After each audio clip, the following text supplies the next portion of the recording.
Howdy, folks. Welcome in. Oh, I see EG's already requested a Baba Block. Block, block, block.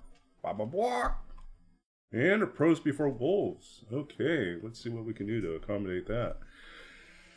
Oh, I was trying to think what to read. It's been a while since we've read something, the Pros pile. Do, do, do. Hmm.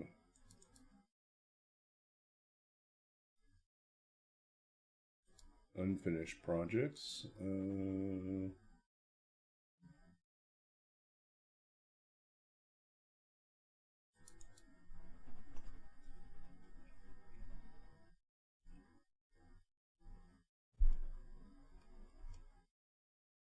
See, trying to read something we haven't read for a while.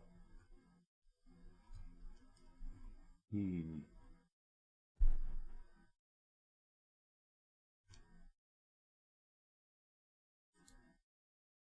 I seem to remember there was another essay I wrote a while back, but I can't seem to find that one.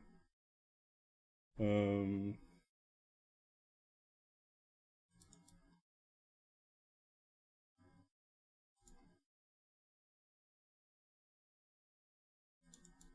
Personal history? No, it's yet another draft of that essay.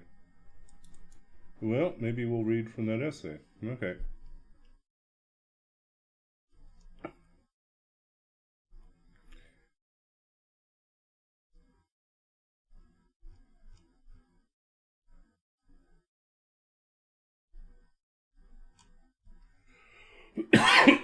Hmm. Let's see. Okay. So this is an excerpt from an essay I wrote on the importance of personal libraries, especially for writers of color, but basically for everyone. Um, so let's see here. We'll read this one. What is a library? What is a book? What does it mean to publish? I found myself writing a variety of articles exploring and examining the spaces and mechanisms through which canon and literature are conceived. When I asked myself why I'd never read an essay on craft by a writer of color, why I'd never read an essay on craft by a writer of color in any MFA or PhD class, and more pointedly, why my own shelves did not feature any such text, I started assembling a list of articles, chapters, essays. Okay, I'm getting it. This is a different section. I want to get to this section. What is a library? My personal library has become increasingly complicated. I often struggle to know where to shelve things. The legacy of Deep Canon, that was a library art project that I worked on. Legacy of D. Cannon's physical installation and its challenge to conventional orders and categories leaves me second guessing where things belong. Now, books move, shift between sections, arrive in new places. Sometimes they collect in stacks on a desk.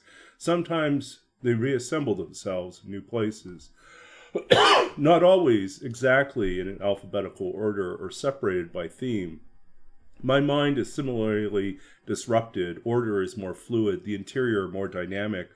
Bodies of language and knowledge collide as if tectonic plates, and new texts emerge in each rupture and collision.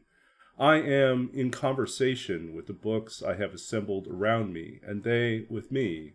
And I believe this is for the best, not kept pristine and locked away, but active and in use. When I started working as a writing coach and manuscript editor, I turned back to my books and I considered them each in turn. Now, as I meet with different writers, I'm always listening to what they say in our conferences, what their poems and prose reveals. I ask them what they've been reading, what inspires them to write. I try to introduce them to new writers, new voices, new texts, and thus little by little expand the country of themselves, the library of beloved writing that constitutes their home. My library is not an island lost in a wide ocean, but part of an archipelago, a vast interconnected array of islands, each of whom is a person who is also a library and is also a home. Um, yeah, we'll just read a little bit of that. Yeah, apparently I need to hydrate too.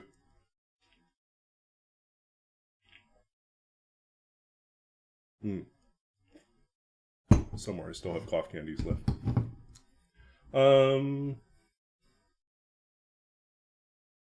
let's see, skipping ahead a little bit. In short, I believe there's something truly transformative and liberating about the simple act of choosing what books we surround ourselves with. When you include those voices you long to hear and the writing you wish to see, the library becomes a sanctuary and a haven. When we write and encourage others to write and bring in their work, it becomes a place where we can be truly ourselves. It becomes a home. So that's kind of an abbreviated version of that essay. There's a lot of like context in here that I'm skipping because it was very specific to the anthology that it was appearing in. So maybe I'll give you a little bit something else here too.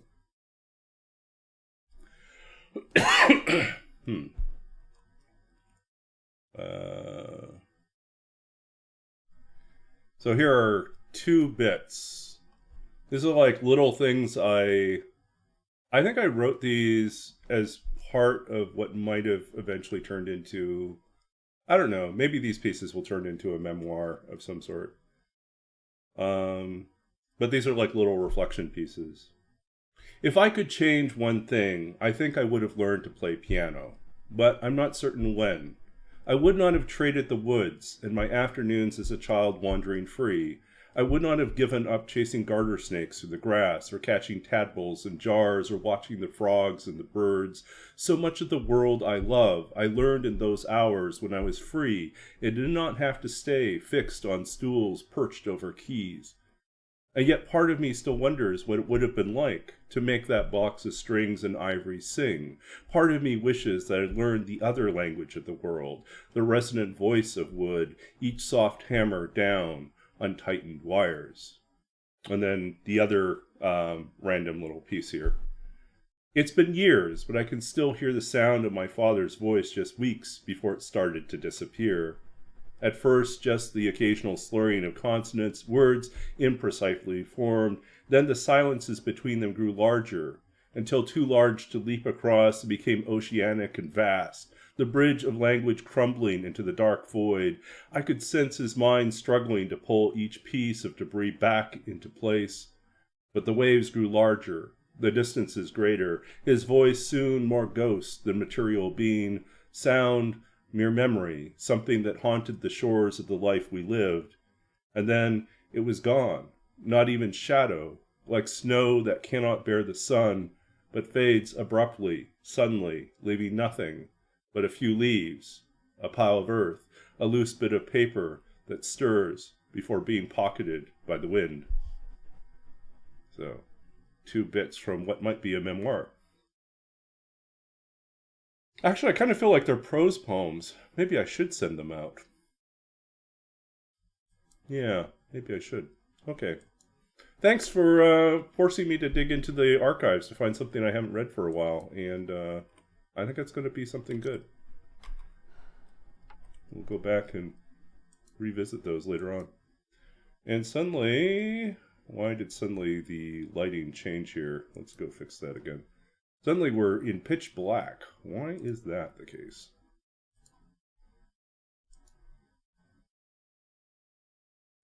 Guess we should turn this back on here. So our only choices are it's too dark or too bright. Yay.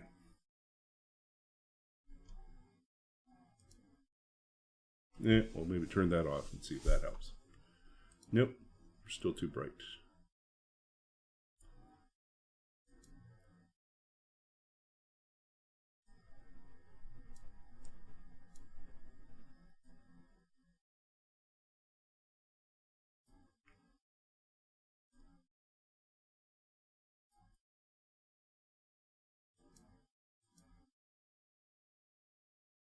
Yeah, I don't know. Oh, I can also fix that. I can turn down some of the overhead light a little bit. Nope.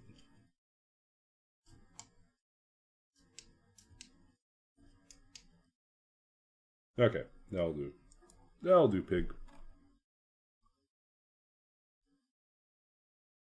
Baba reads recommendations, redeem. So, like, you recommend things for me to read?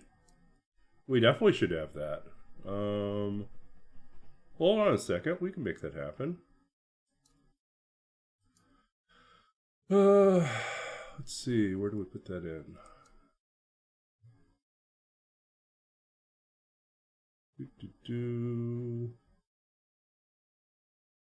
Primers.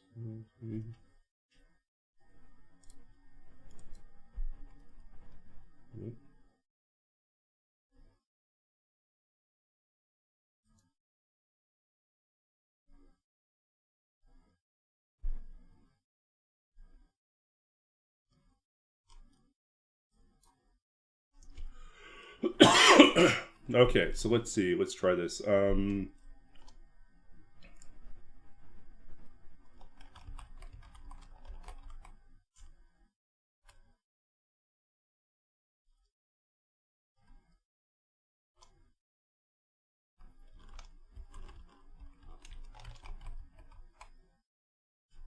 Let's see.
Okay, and let's make that.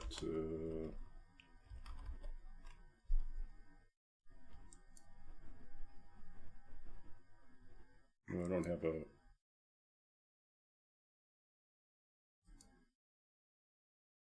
Let's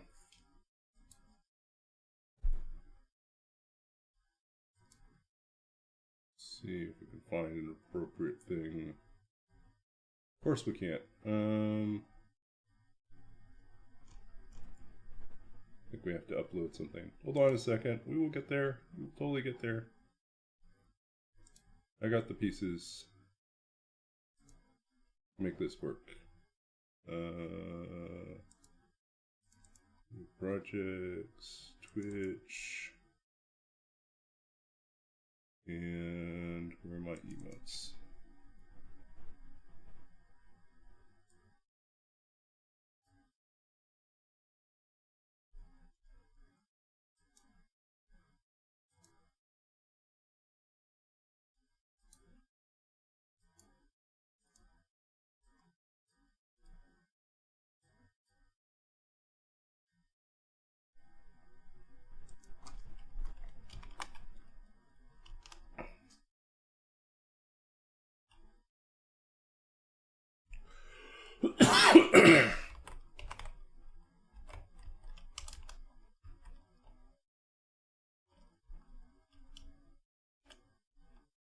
Okay, command would be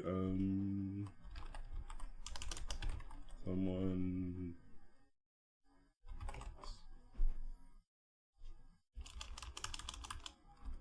something.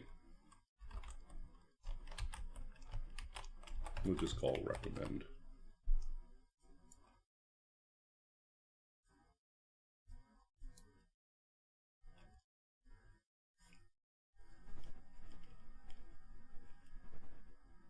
Okay, so it's in there now on Stream Elements. What should I read? Anyways, there's one where you can recommend now someone else's poem or prose, and I'll do my best to read it. And I will have to figure out where I put the other thing here.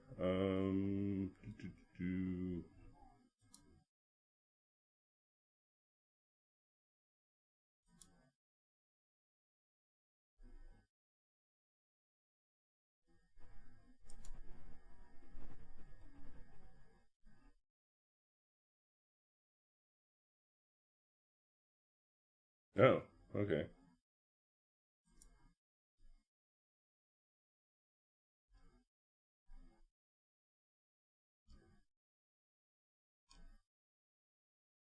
Yeah, the oh dear, someone else's poem is still there. Okay, good. Sorry, we're back. Big long delay. We are back in business.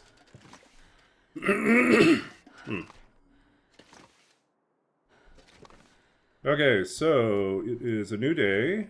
These guys are all cured. These are mostly cured. That's cured now too. We just take everything. We just take everything.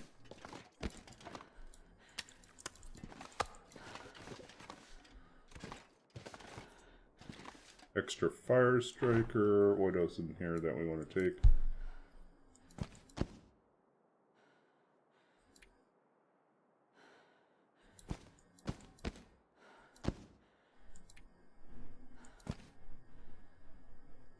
I would take everything. Almost everything.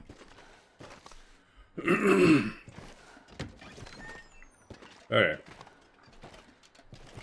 We'll just dump it all. Oh, wait a sec. Let's see.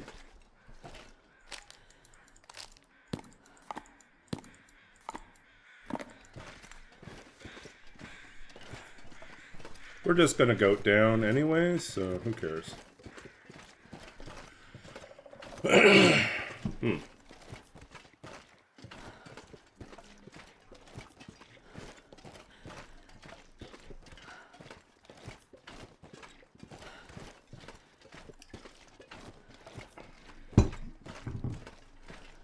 I got a new, what do I call it? Flask thing, thermos thing. When I was at the Digital Humanities Summer Institute at University of Victoria. They gave us, it was part of free swag, so. It's a little smaller than my other one, which means it's actually considerably lighter. The other one was kind of a monster. It's just really heavy, and I always felt bad if I dropped it because it made a huge noise. And then it has this, like, handle at the top. It feels like I should really attach a rope to it and use it to as a weapon of some sort, to swing it around, hit people with it. So, yeah, I stopped bringing it around because it just felt like it was a weapon and not like a water flask.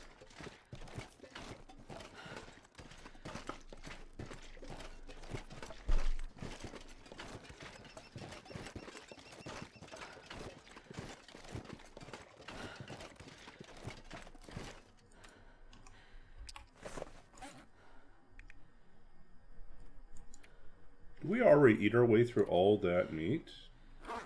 That's amazing. I guess we did.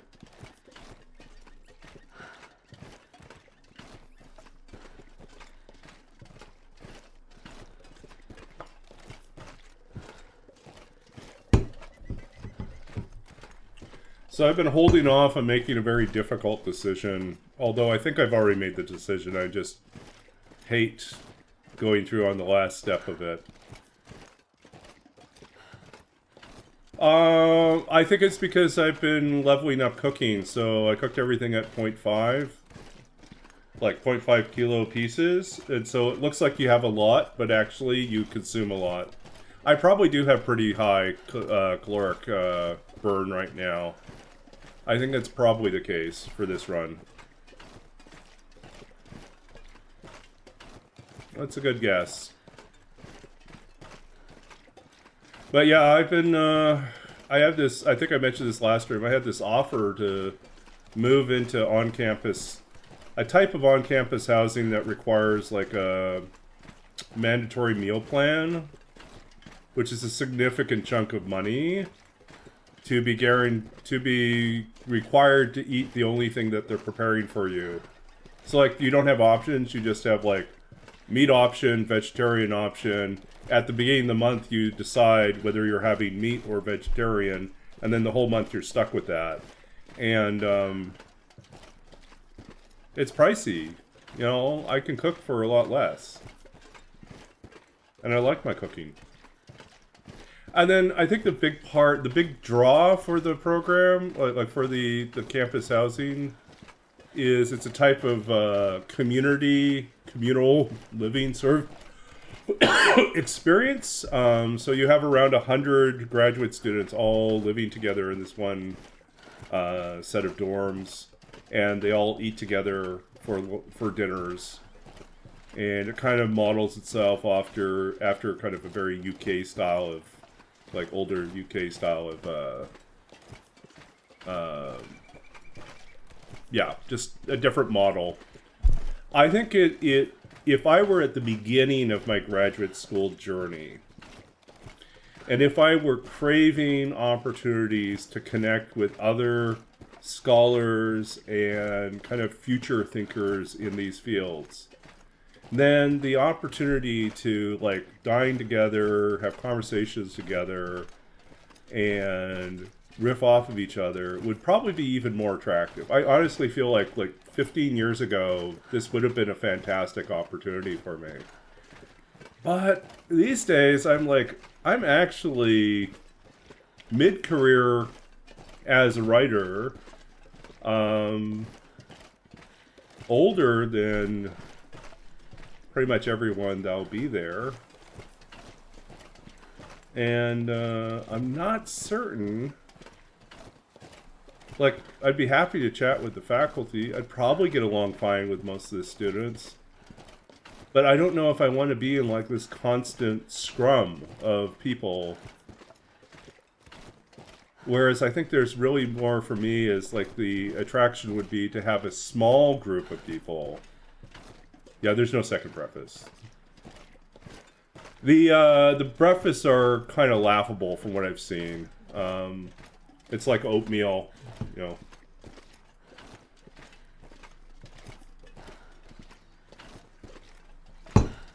The dinners look passable. But yeah, I don't know. I don't know about it. So I don't know. There's things about it that look really attractive. The theory of it sounds fine. I think it caters to like early career people, and I'm kind of in a weird situation where I'm early career in my new career, but I'm mid career in another career. And I kind of crave having a little bit of privacy and a little bit of separation. So I think really what I want is a smaller group of people to socialize with. So I'm looking forward to like this apartment hunting I'm doing this summer with these two other people, who I really don't know that well, but we've talked to each other on Zoom and seem to get along well enough. They're both PhD students. So they're planning to be around, one for at least 2 years. The other one probably has about 4 or 5 years ahead of her. And I think that it would be a fun experience to have people who are like serious about what they study. They are generally quiet and keep to themselves, but enjoy having game nights and are interested in having the occasional, like maybe once or twice a week, a dinner together type thing. And I think that's the level of commitment I want. I'm not really looking for like every single night, constantly, you know, surrounded by people, right? So, I don't know. But campus housing is awfully convenient. It's right there. No commute time.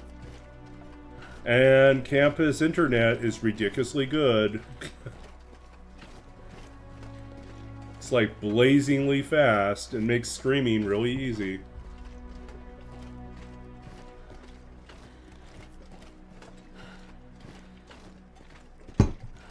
But I also looked at the rooms as well, and I don't know if streaming's really, like, I don't know. I don't know if it's set up well for me to do that. So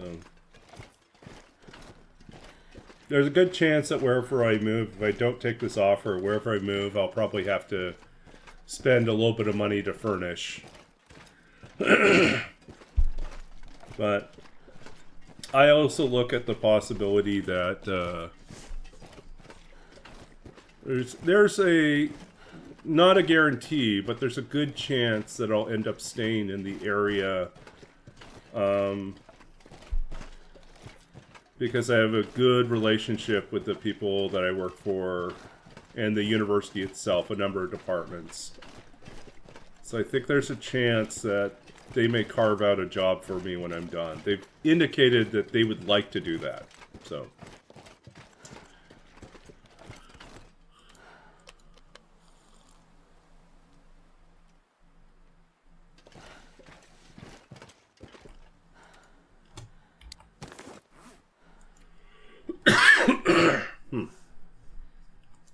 okay.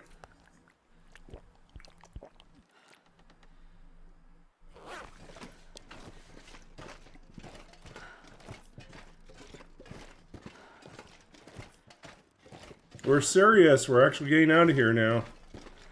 We need one more maple sapling, and then we can make a travois. And then, oh boy, we'll have a travois. Travois. Travois.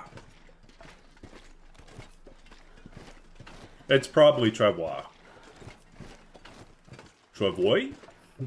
Travois is what you sound like when you don't know how to pronounce French, but you think you do. Which is kind of me these days, since my French is terrible now.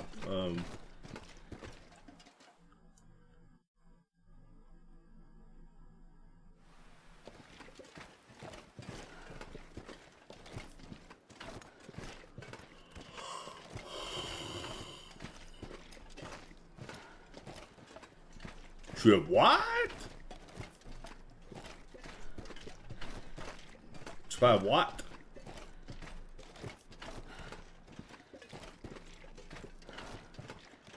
It kind of makes me want to go and listen to some videos where they teach you how to pronounce travois. Is it travois? Travois? Travois? Travois? Travois? The French word for work is kind of a mouthful too. Travailler?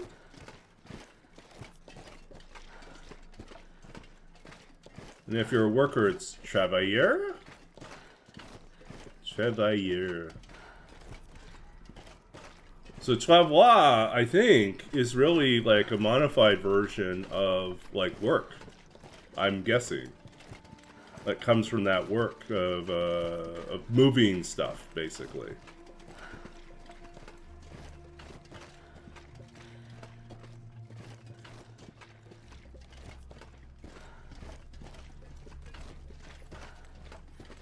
Traveling salesman. Now that's a classic problem in algorithm analysis and optimization. Is the traveling salesperson problem. I don't know if anyone has ever heard about that one. So it's basically the problem if you're a traveling salesperson and you're supposed to go to a number of different cities or locations. What is the most efficient path through all the locations? So determining the shortest path through all locations is the traveling salesman problem. And what's super annoying is that nature solves it really quickly through an analog computer called the soap bubble. Yeah, soap bubbles, you could actually make it, you know, organize a set of points using nails or something like that, then put some soap suds on it, and when the bubbles like reduce down, they will be stretched out in the solution.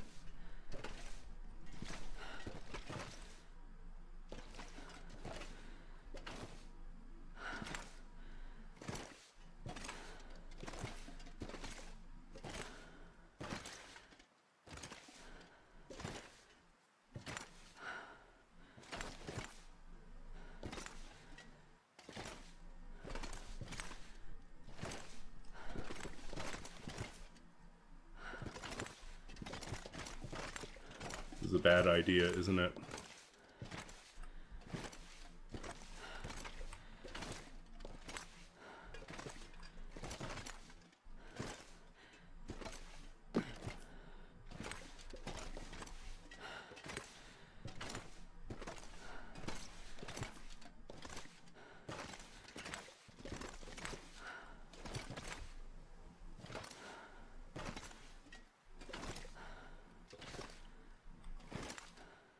Yeah. The Great Bear's traveling salesman.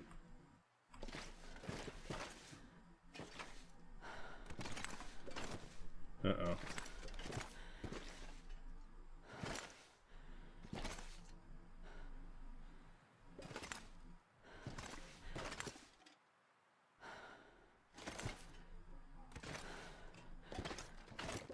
Aha! We did it! We got all the way down. Yay!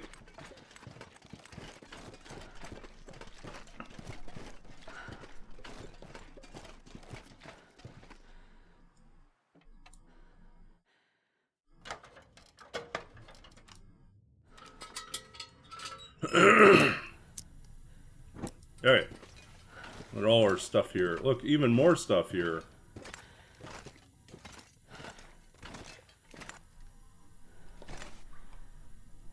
And there's even another hacksaw. We had hacksaws everywhere. Okay, so... let's kind of put away our stuff here. We have... everything that's cured can go away. We don't need extra ones of those.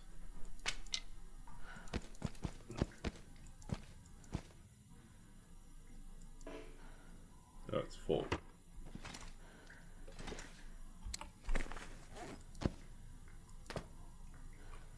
Okay, and then we got some unfinished stuff here.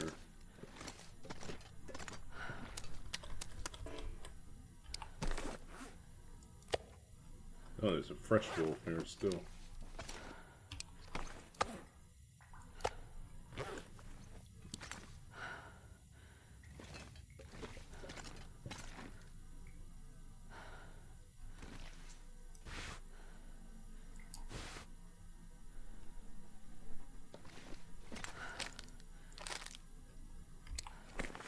What condition is the food? It's edible. Ish.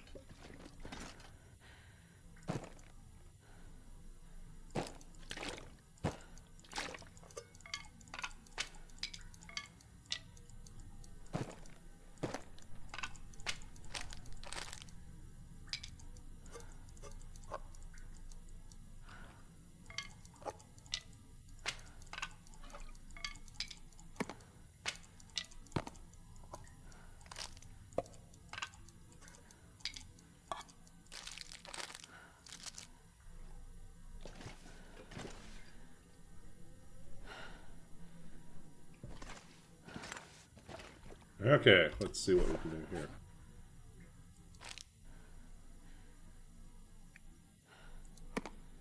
I'm going to temporarily drop these down.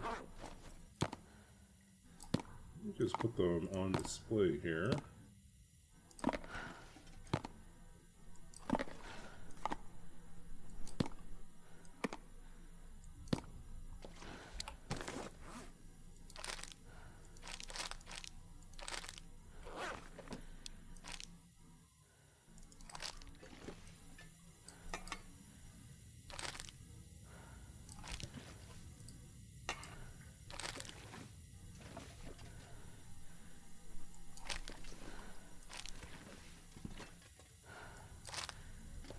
Okay.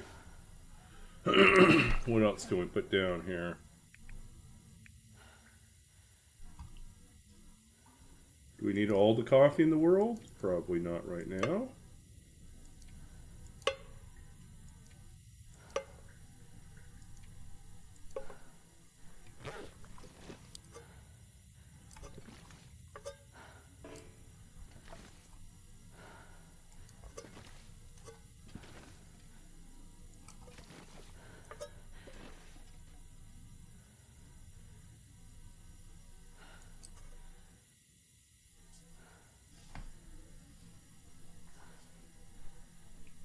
Now to go a plane to camp in. We already were in the camp. We already camped out in the plane for a while.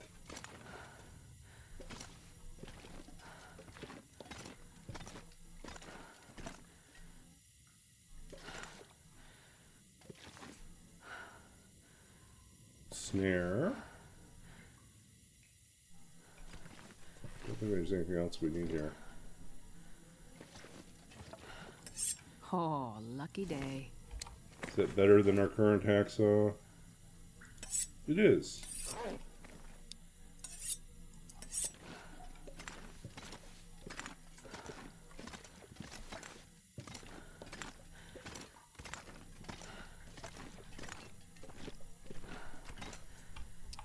Okay, what else can we get rid of here?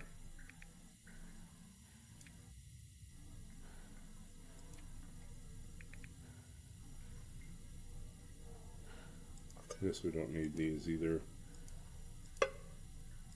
Got 25.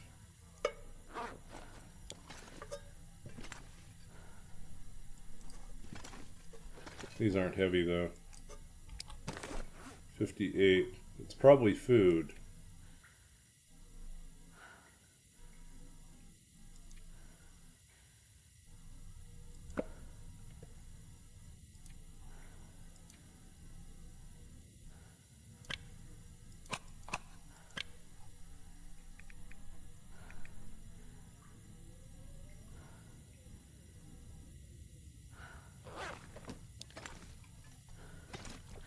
We could probably leave some of these guys behind too.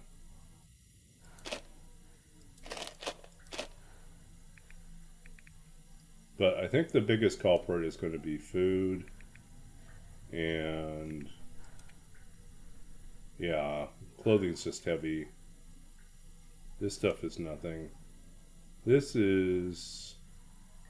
Where's all the weight on this? Oh, it's all the sticks we have. We should go and put that upstairs. Yeah, Avi did the Reborn Traveler where you constantly have to dump stuff.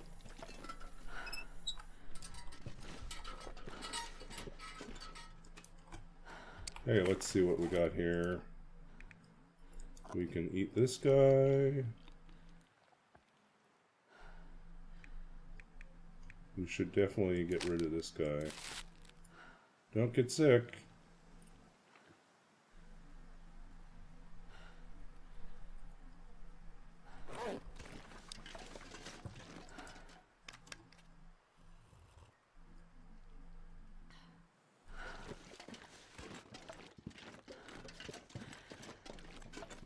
Okay, we're gonna unload some stuff here.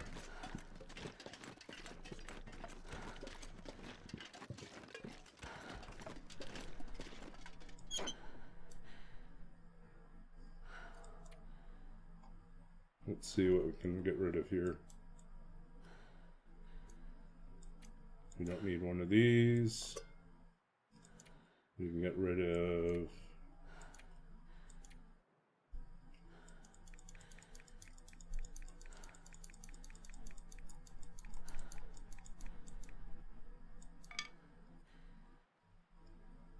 That works.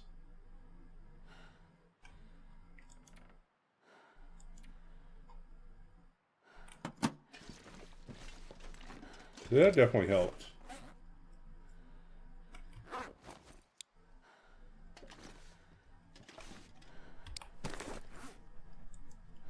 Let's leave some food behind here.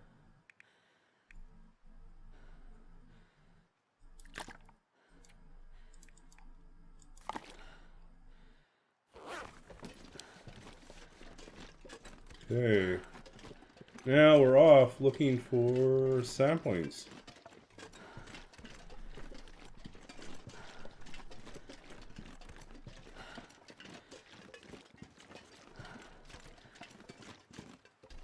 Yeah, the game is so weird when you're not worried about wolves. The wolves are all gone.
I don't think we checked out the bunker either. We could probably go looking for that bunker.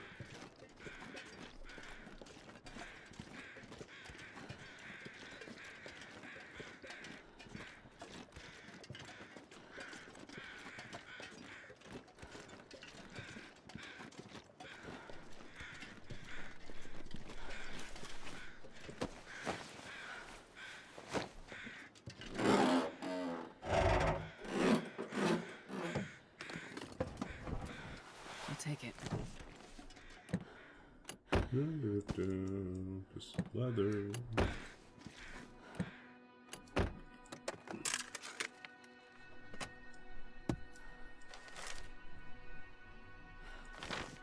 Well, now we know where the stuff is in the piano.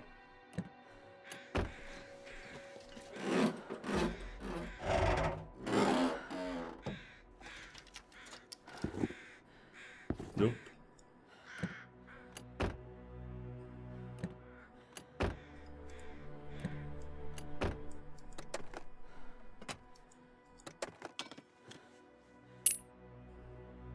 Nope.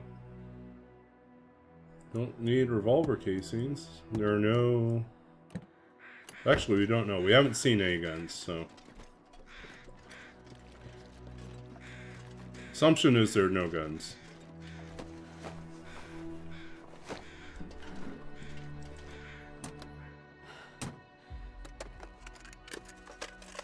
Perfect.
Holler if you see saplings. We really want one more maple so we can make that travois.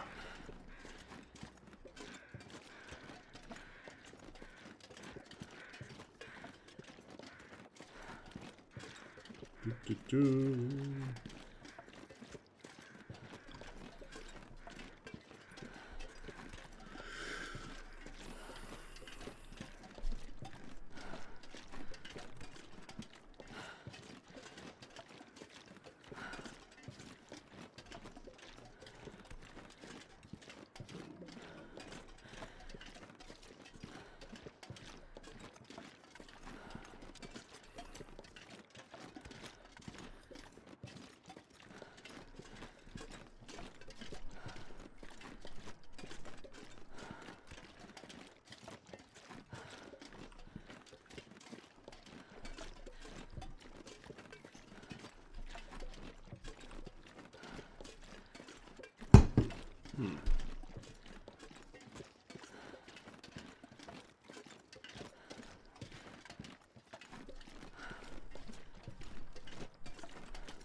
And is there a bear? I don't see a bear.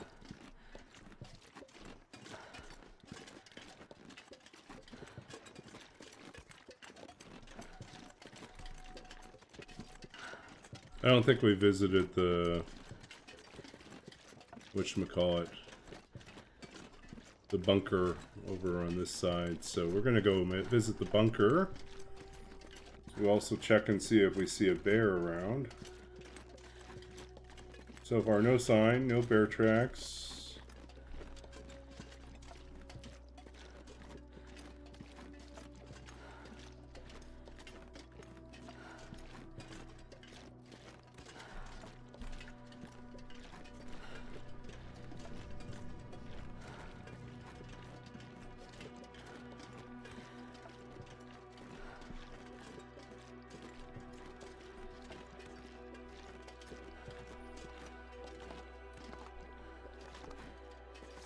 We've been here already.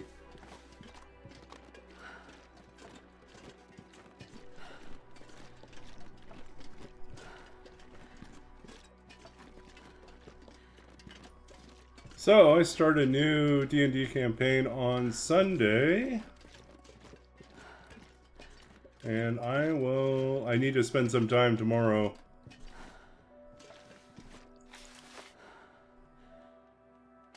Spend some time tomorrow, fleshing out the notes. We did a session 0. We kind of plotted out some ideas, but I have to turn that into an actual meaningful campaign idea.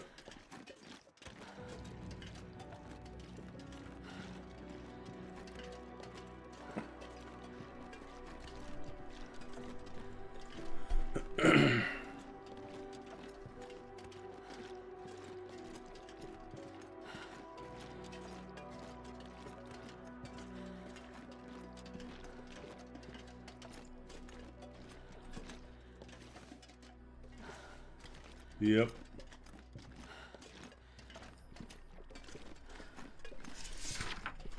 So yeah, I'm thinking what I can tell you about it so far.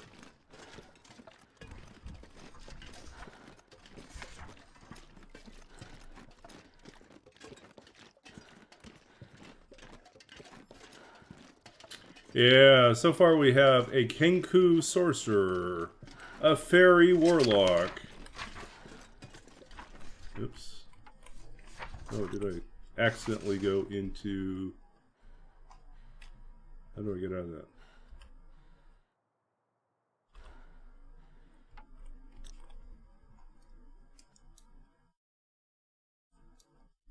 I got into screenshot mode somehow.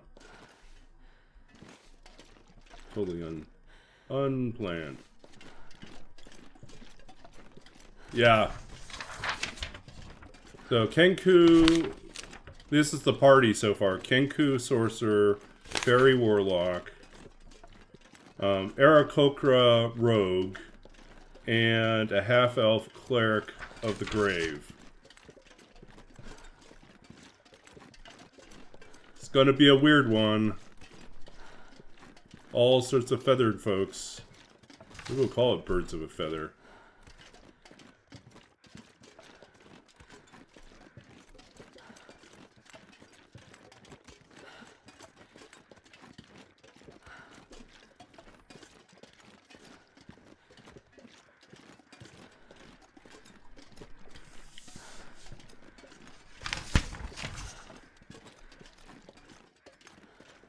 Yeah, so I have to spend some time. Tomorrow morning, I'm going to do a big writing session, and I'm just going to write as much as I can come up with to put together all the different background info, things that they gave me, things we talked about as what they wanted out of the campaign. Yes, exactly. Underwater, actually, is the plan. No one gets to fly. They will be in the elemental plane of slime.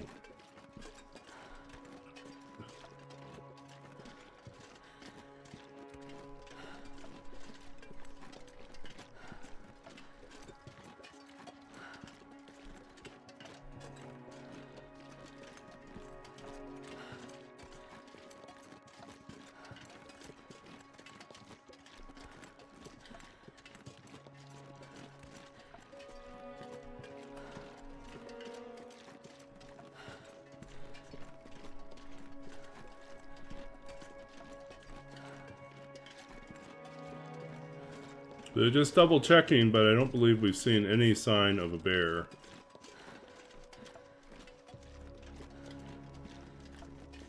I really think bears are set to low on this run.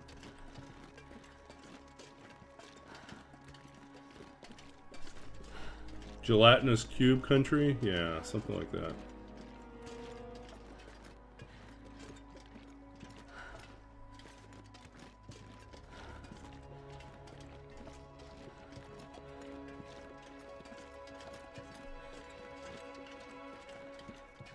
What a nice big bear cave you have. Without a bear.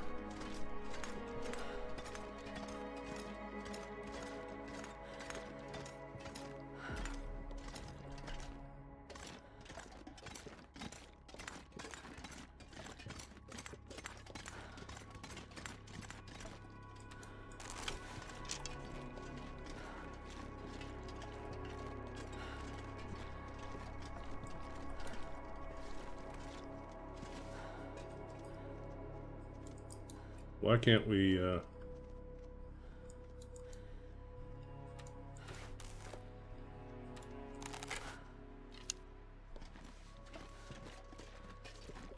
little bit annoying.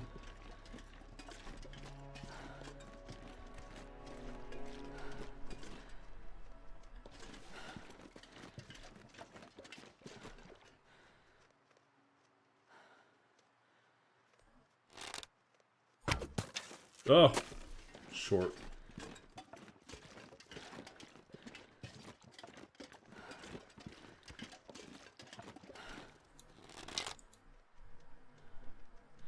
Come on, little bunnies. Oh, short. Again.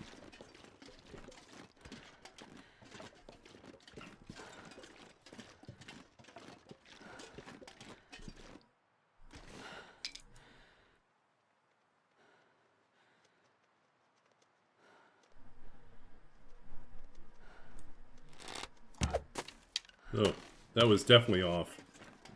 That wasn't even close. It was embarrassingly bad.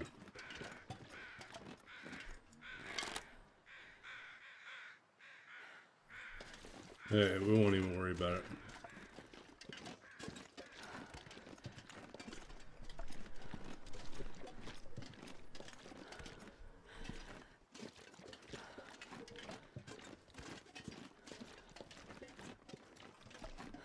Yeah, we'll skip them. We got enough food. We're okay.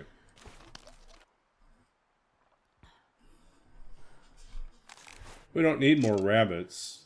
That's the truth. We've got plenty. Okay, so let's finish out this guy. We'll eat this guy.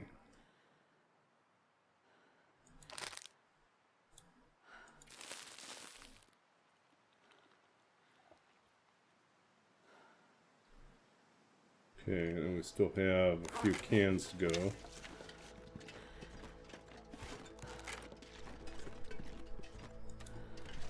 Always remember to switch back to the good ones.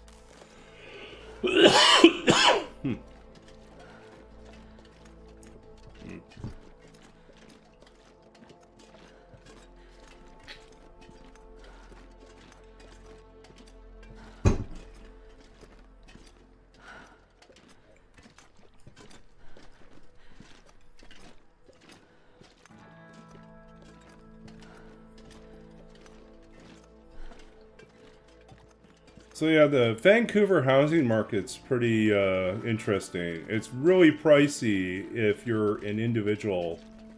You're just looking by yourself. But it becomes almost tolerable if you've got two other people and you're looking at 3-bedroom places. Suddenly it drops to a much more reasonable rate. Still pricey, but puts it at almost a normal rate. And got nothing. Nothing here. Socks. But we could stay here for the night.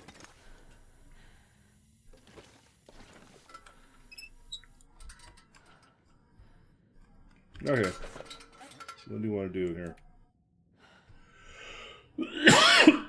Got a couple things to break up.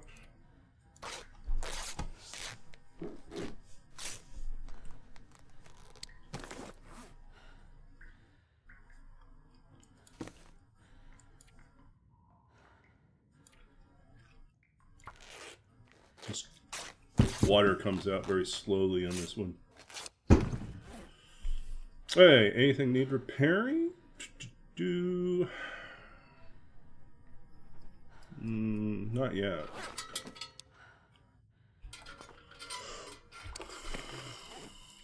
We could refill our lantern.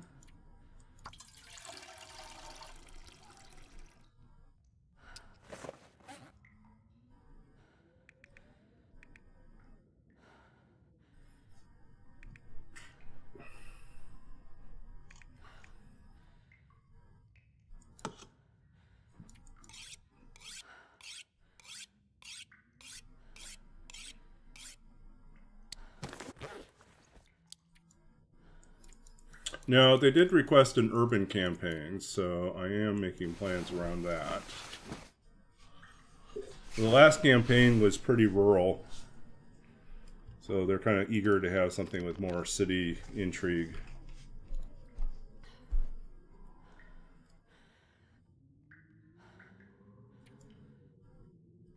I'm kind of thinking maybe I'll put them in a situation where they have access to a big city, but they actually spend a lot of time outside the city. Or it's either that or they end up doing a lot of exploring of the underground, you know, the sewers and the dungeons below the city. A dragon heist, where they have to steal a dragon. Right? Is that how it works? Steal the dragon. First, we're going to need a really big bag.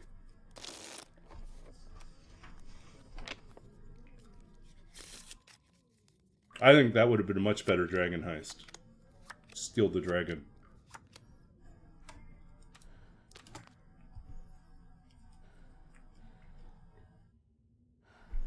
Or the dragon hires you to reclaim its hoard, which was stolen by someone else. Maybe the dragon is in debt and his entire hoard has been reclaimed, repossessed by someone else.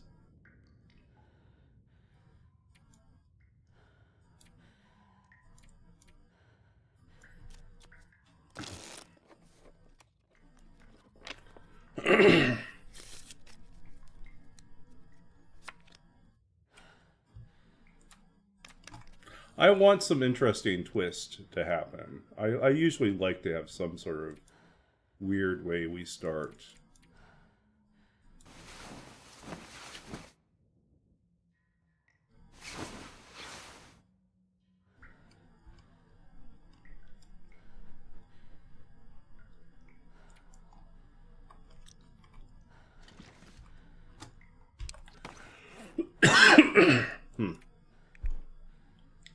Okay, we really should remember to cook that.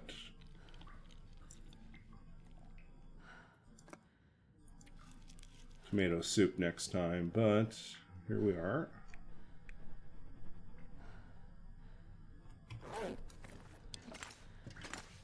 Oh, we're much later now. What else do we get rid of here? Should we eat this one? Should we eat the bad chocolate bar? Energy bar eaten.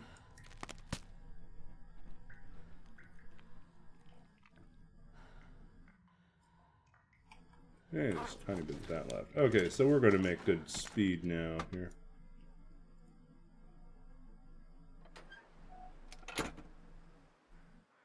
Okay, off we go.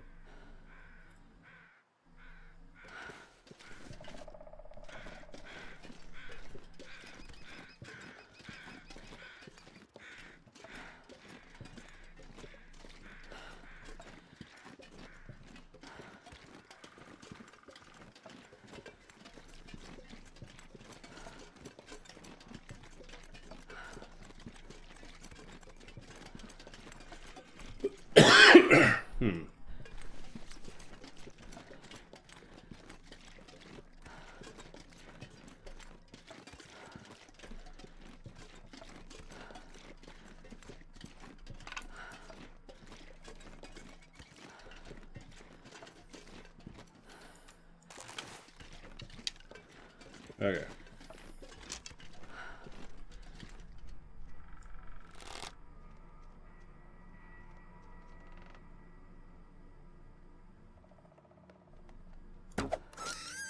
There we go.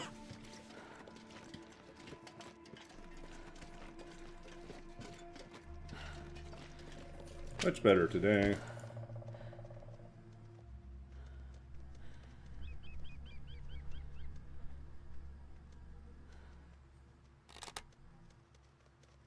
Figures.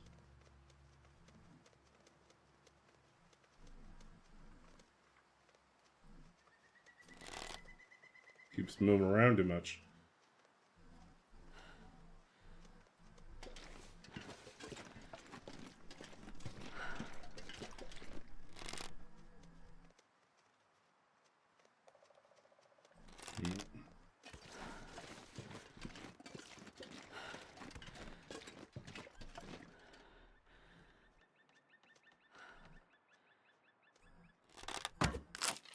Ah!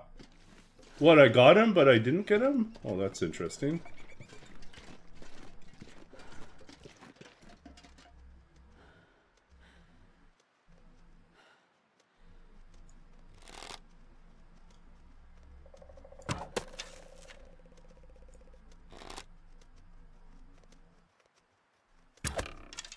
How did I keep missing? I missed 3 in a row. So sad.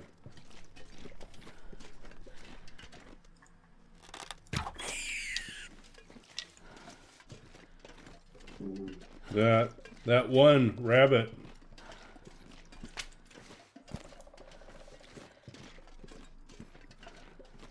I can't blame the rabbit. I was just a terrible shot on that one.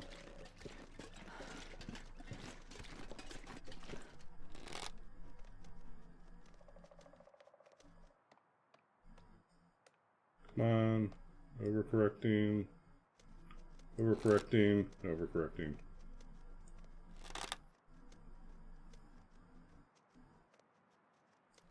Yep.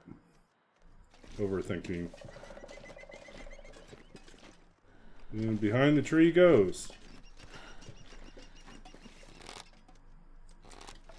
Through the grass.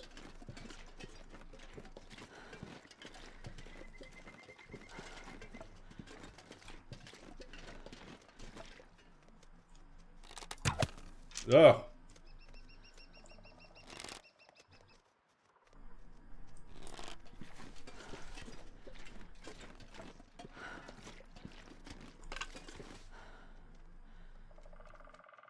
Come on, bunny.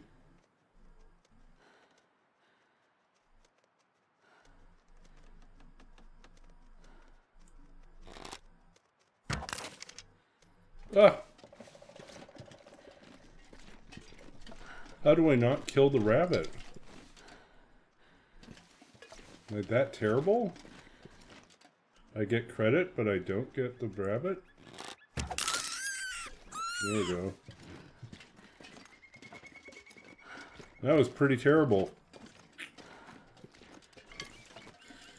Look at these are the fire ones, so they don't really matter.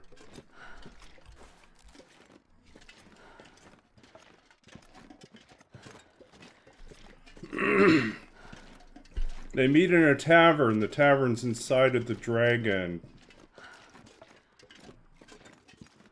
They meet in the tavern. It turns out they're all actually dragons, disguised as whatever they believe themselves to be. They meet in a tavern.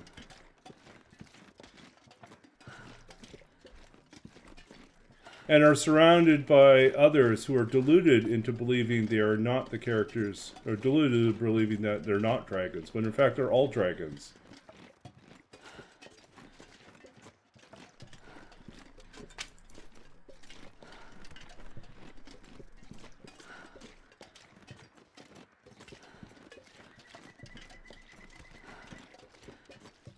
They meet in the tavern, which is on the back of a dragon, which is on the back of another dragon, which is on the back of an even larger dragon. It's dragons all the way down.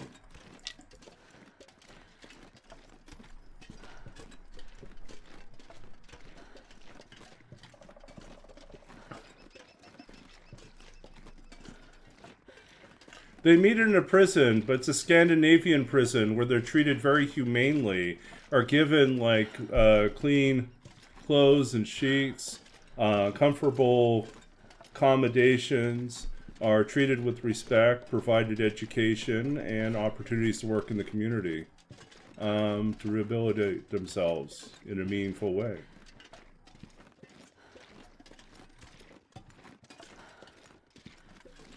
They meet in a prison, except for they're the wardens, and the prisoners are dragons. Oh, one of my favorites would be, they are discovered at the scene of a murder and are convinced that they have been framed for murder, and so set off as fugitives. Unbeknownst to them, someone else has witnessed the actual murder, and no one is actually chasing them. And yet they inadvertently keep following the same path as the actual murderer. That is a plot stolen from a very funny but very little known movie called The Wrong Guy.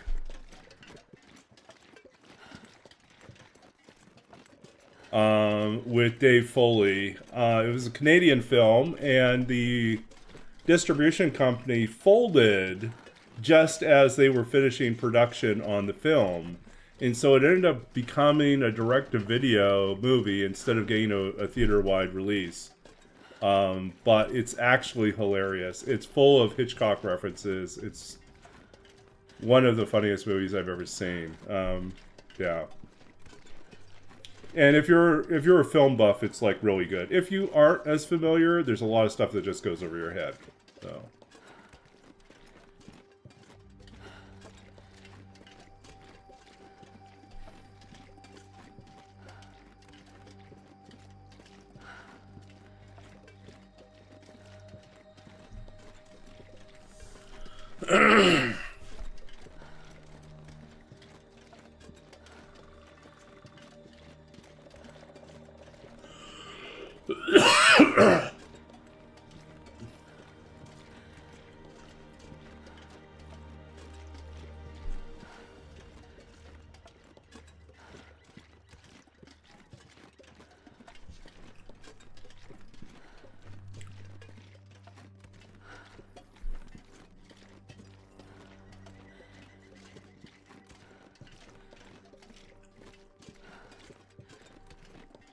So we were unsuccessful in looking for saplings, but we did get more meat.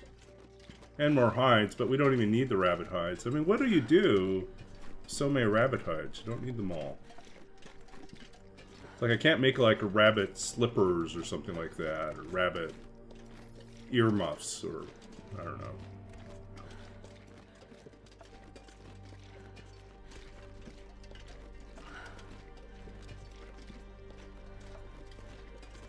Now I got a rabbit hat, so there would be no point in rabbit earmuffs. Oh.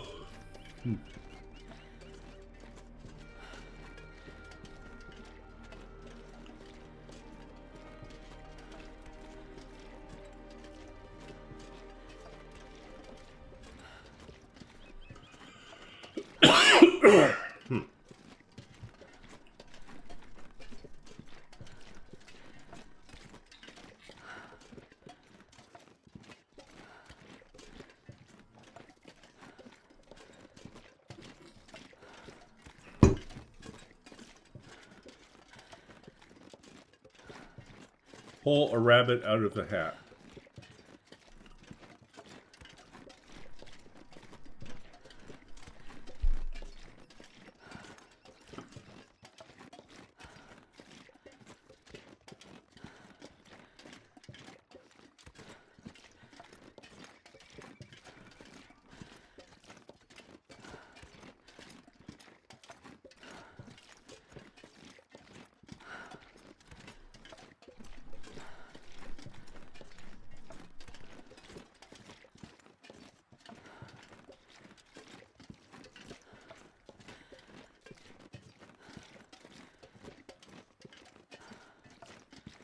I'm toying with another idea where basically the party is hired to be an escort for a particular merchant caravan, and they're supposed to meet at a certain location to start their journey.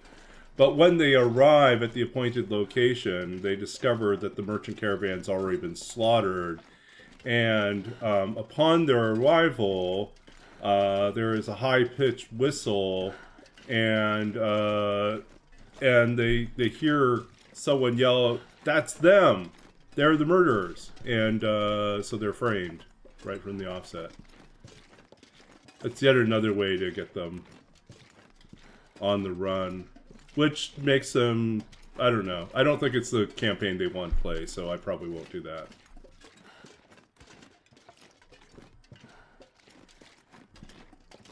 It's better to do that once they've already built a rapport with the merchant, and then you kill off the merchant. It's like, what?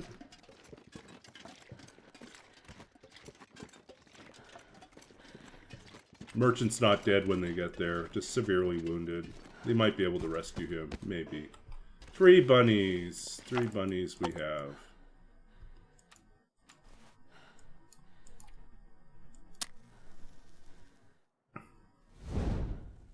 No, I don't think... I'll come up with something better. None of those really sound that much fun.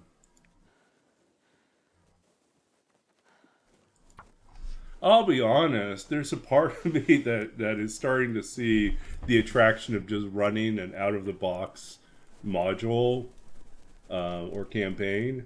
Even though I really don't like the writing on most of them, it's just nice to have it all planned out, knowing that... Oh, yeah. But, I mean, the reality is they always go way off track on those things anyways.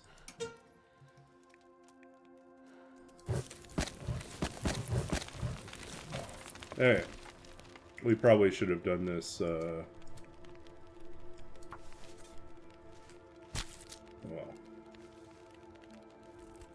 We're gonna pull a hat out of the rabbit right now.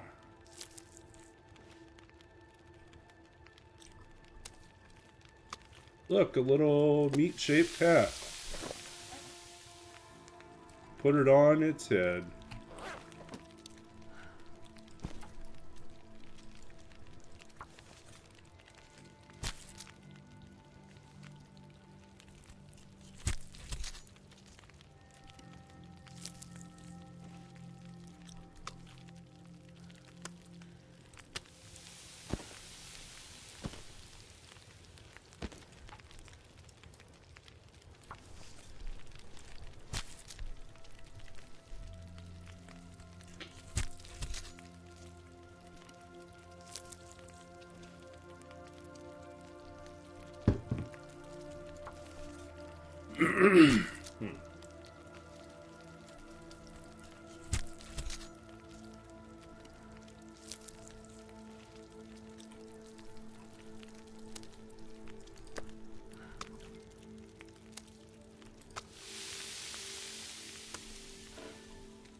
Okay, next step is just to take the guts off.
Kind of wondering if we're going to get another season of Alone. I don't know if you watch that on the History Channel, but it is one of my fun things to watch, especially the early part of, well, I don't know, I like the whole range.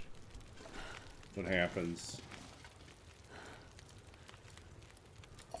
Okay, let's put some water out. This pack is getting too heavy to carry.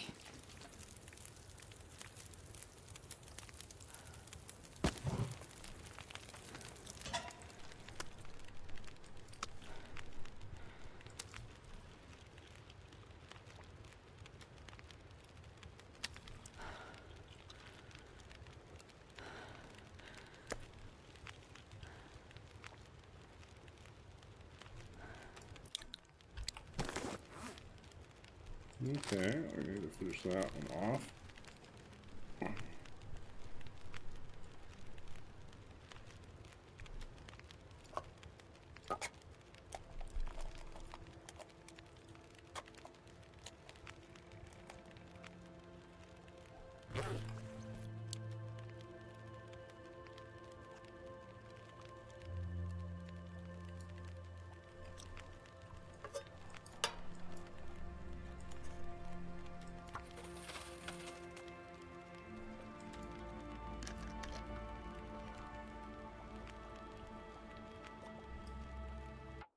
Okay, I'm kind of curious. I'm going to check and see if History Channel has an update on that.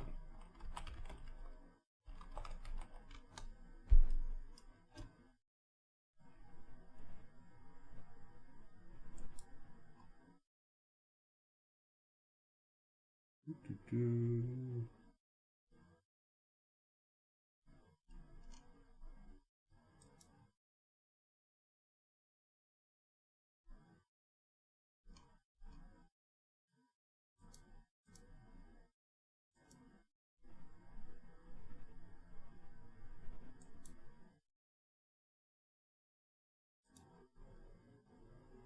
Oh, new season supposed to have aired already. Okay, so it wasn't my imagination. I was just thinking there's got to be a new season of Alone coming up. Yay! I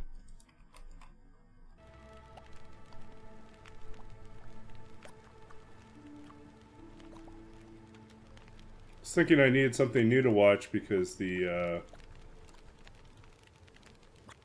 starting to run out of anime to watch.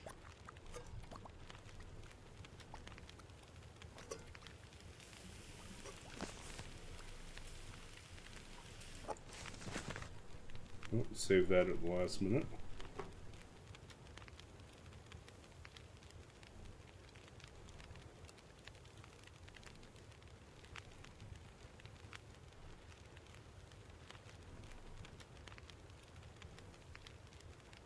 Let's see here.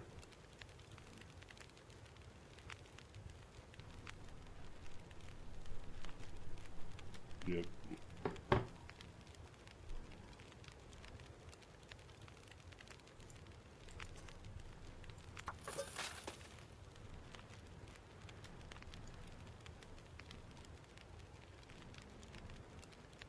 I mean, we could just harvest these anyways. Might as well.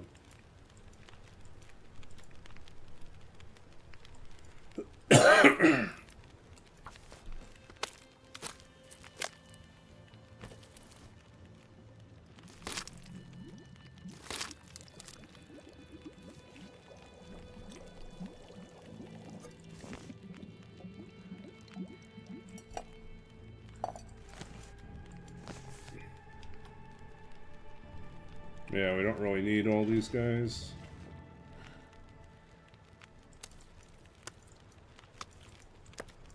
I can barely walk with this much gear.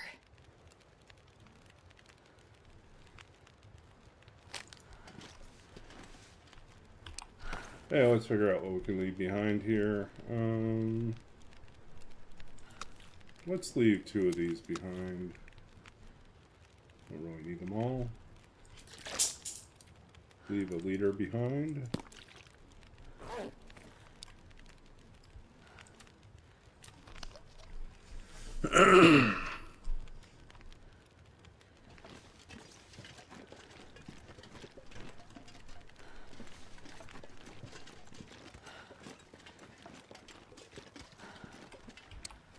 Oh, I guess we could have made some more arrows, right? Yeah, we probably should have done that. That's what we should have done. Hold on.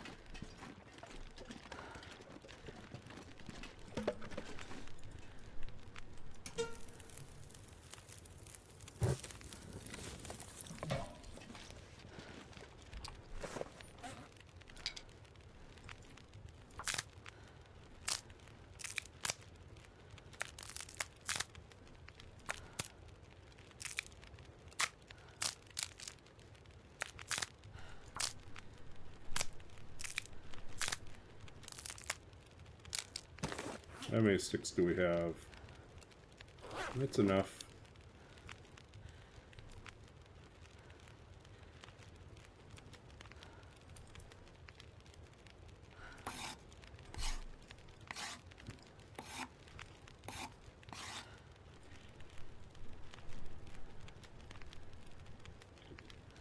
Okay, we're good.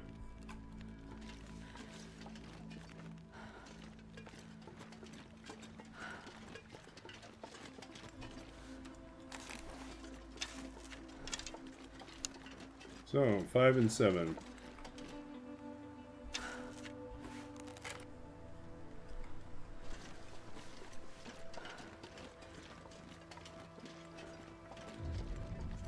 Oh, I guess we should put the hides and guts down. Before we forget.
It's 3 wolf pelts now. Right?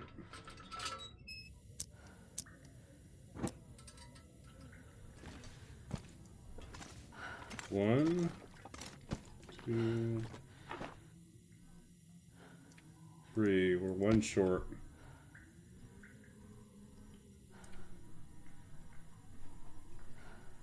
We need 1 deer hide.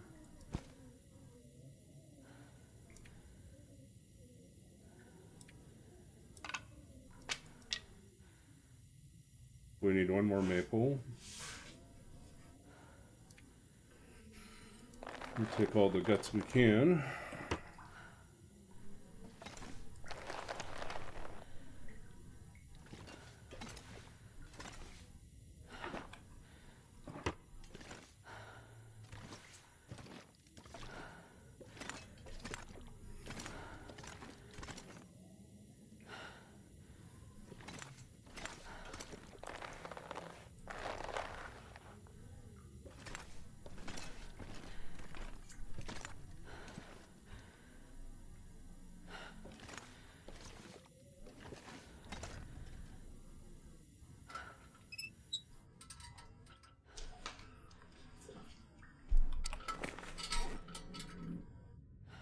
So we need 1 more maple, we need 1 more wolf.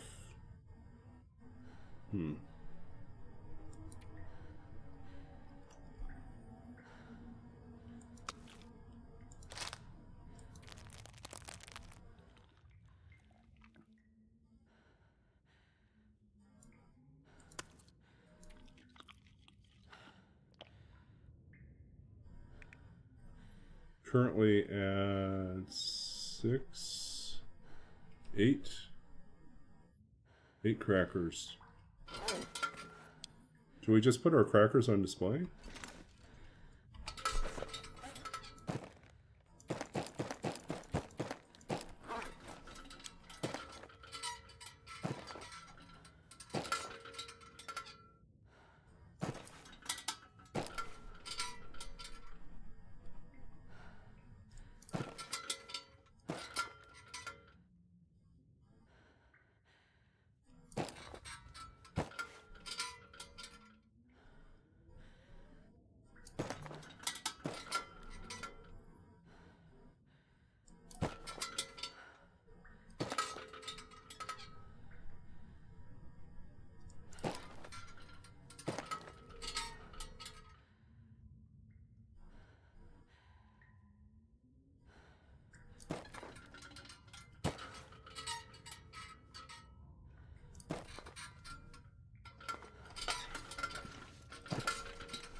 We probably should note this, right?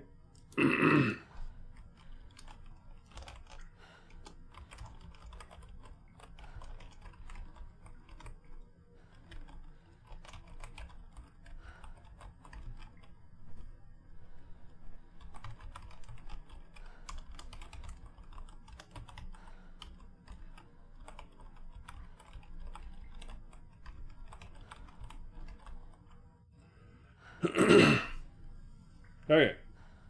That's the important stuff we need to know.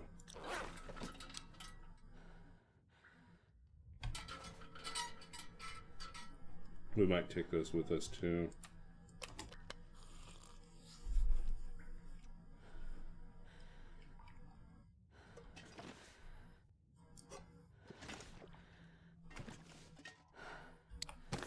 So in terms of extra weight right now, we're just going to drop all these. Just come back here and take that.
Oh, now we got more birds.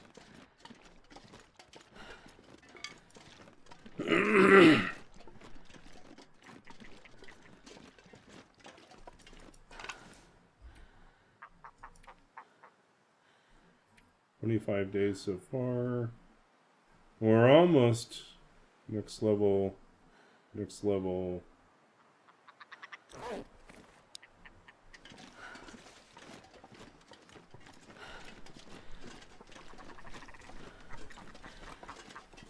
I mean, it's tempting, but we don't really need it. We're going to move quickly. We'll go to Skeeter's.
What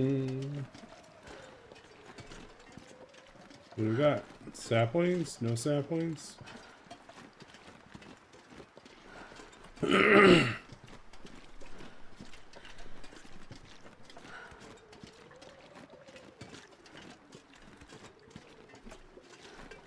Oh, we got more saplings over here. Wrong saplings. These are the birch saplings. We already got plenty of those.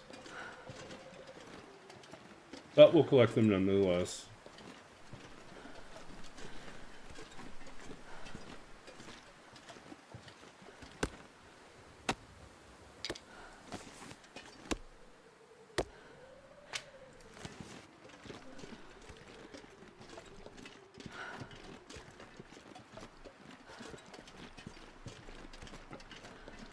Everyone excited for Monday and the big release? New updates? Cougar time. That's gonna be wild. Cougars to be dealt with.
Already been here.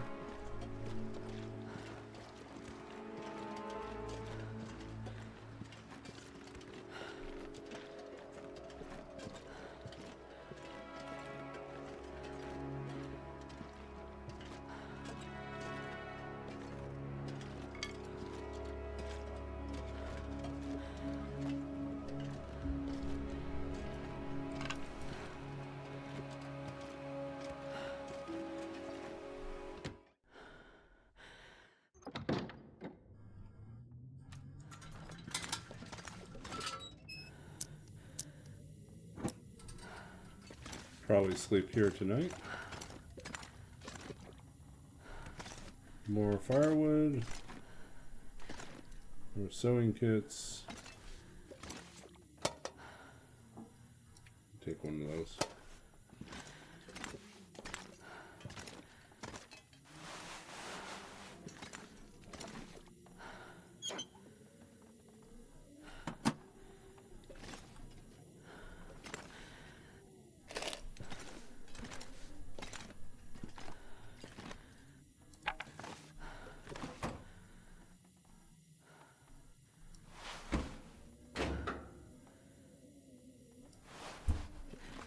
We'll just drop these out here.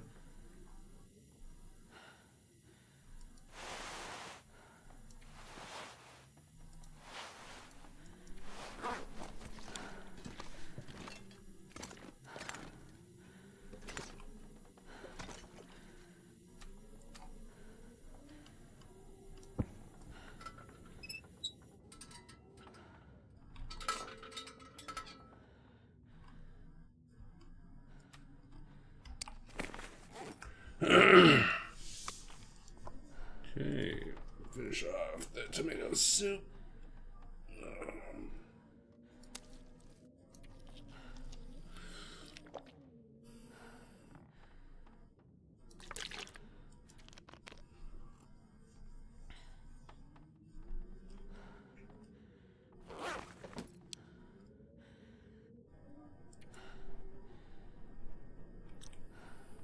Hmm.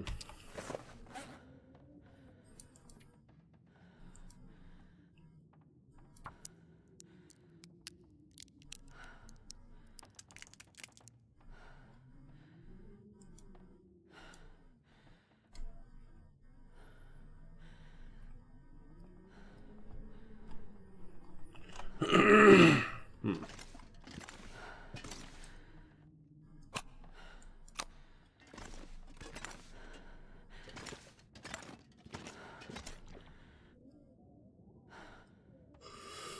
Hmm.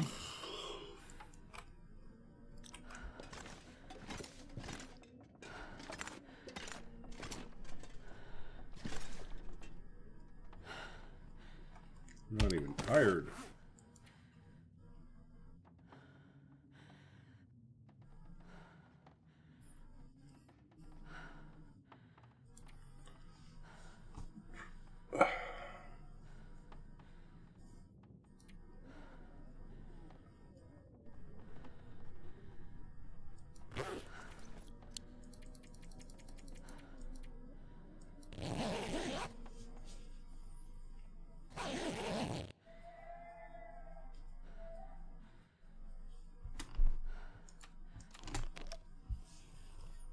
Hmm.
Mm-hmm. What do we got here? What are we gonna eat?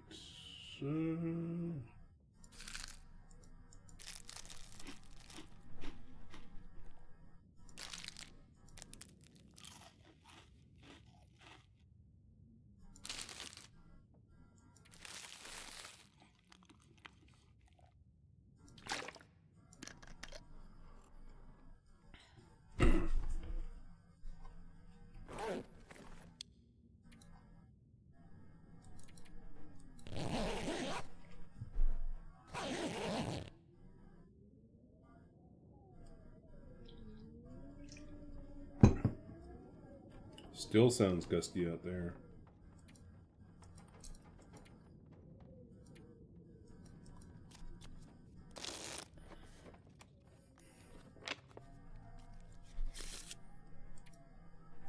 I'm not going to be able to carry this load for much longer. Okay, let's do a little repair on this guy.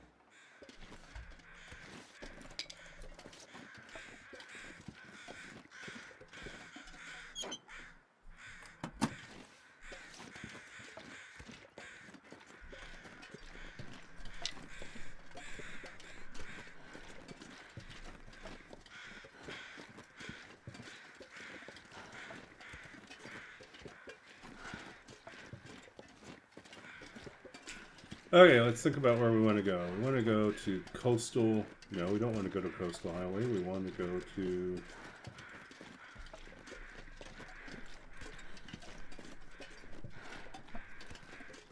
History Lake.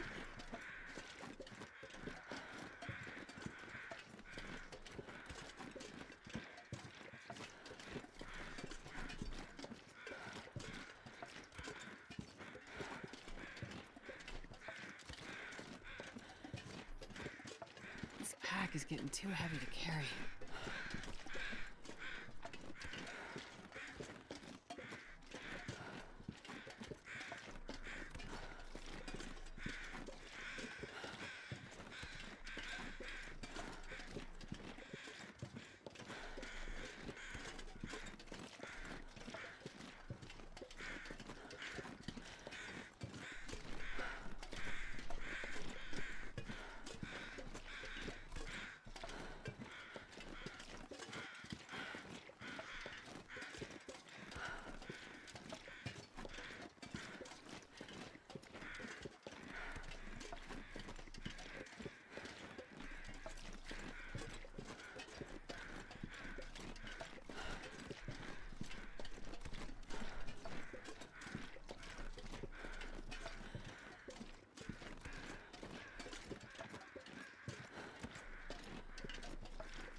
Okay.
I wonder if it's faster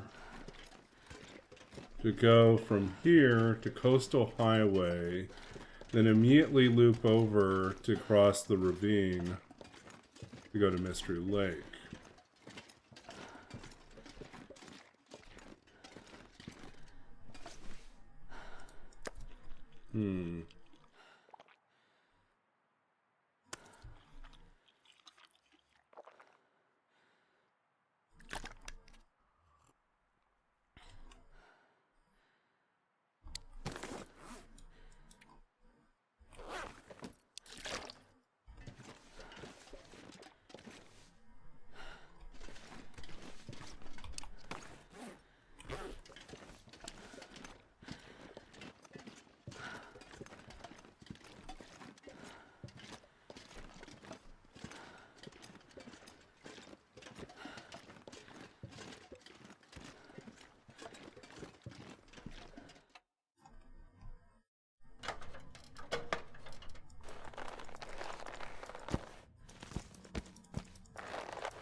Tick 2 deer hides, one for repairs.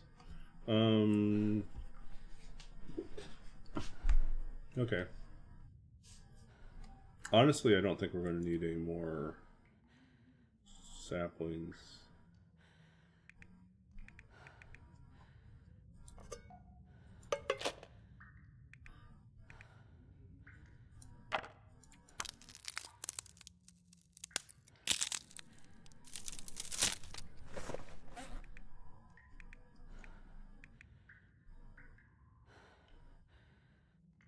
Okay, so we have 7 arrows, 25. Yeah, we'll take them with us. This is where it gets complicated, right? Where it feels like we should take more food with us. So for whenever we go to someplace new, we have plenty of food, so that's not really an issue.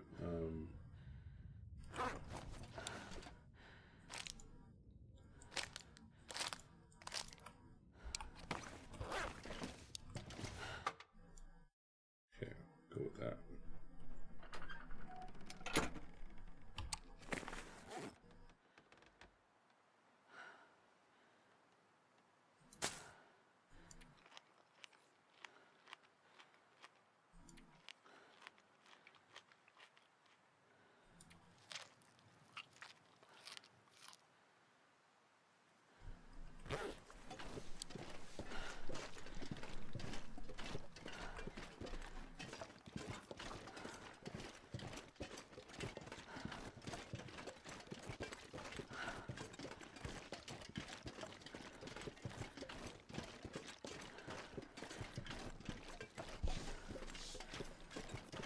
Or do we just cut across? Maybe we go straight to the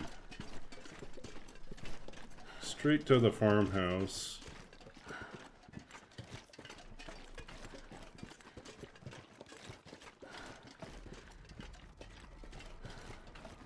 Yeah.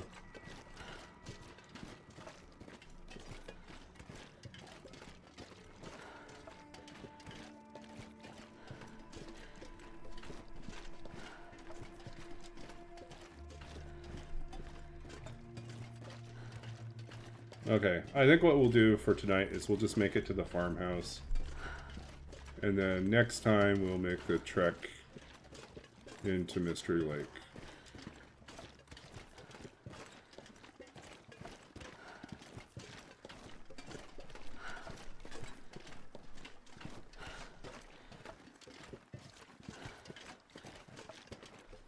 Though, if we see a maple sapling, maybe we will stay until we get that cured so that we can do the travois.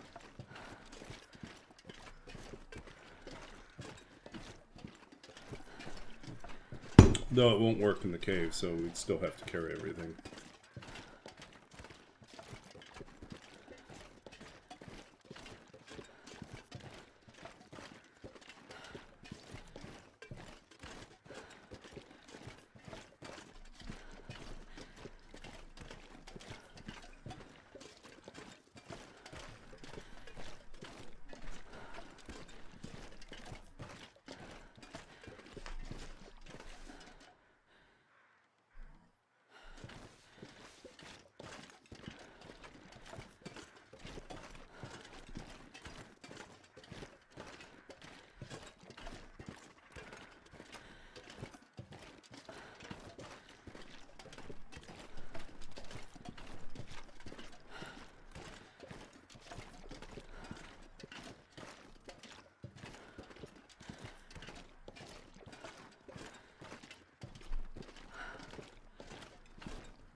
Oh, there's a deer here.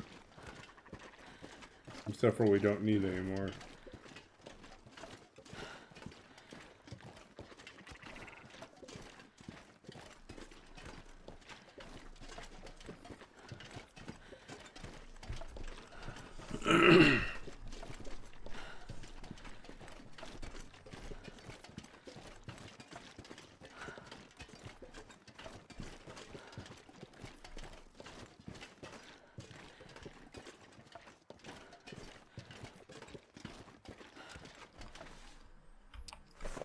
Let's nibble on this one.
I should check on one thing here. We have killed how many rabbits now?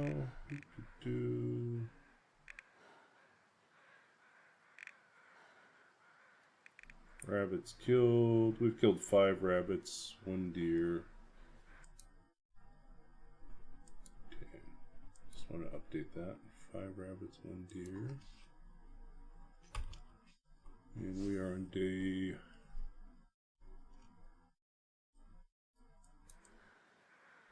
26.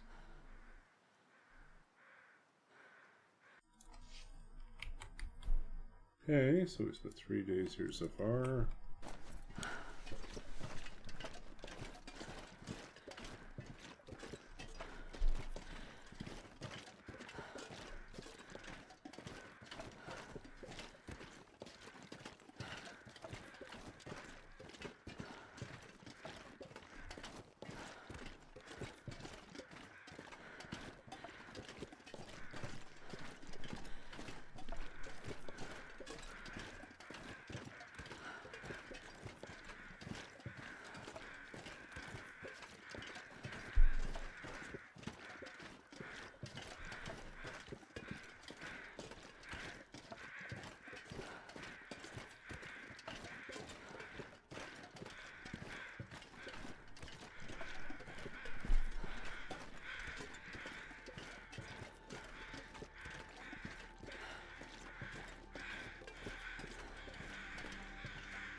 Ooh.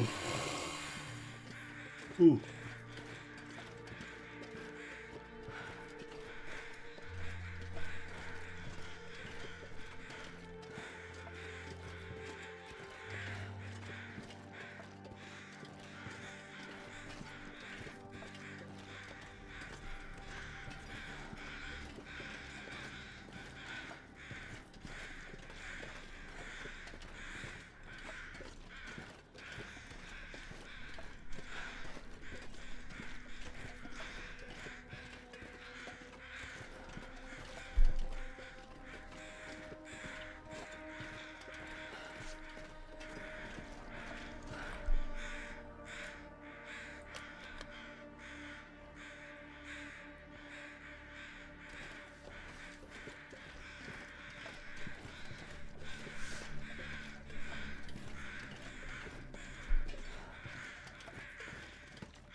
Okay.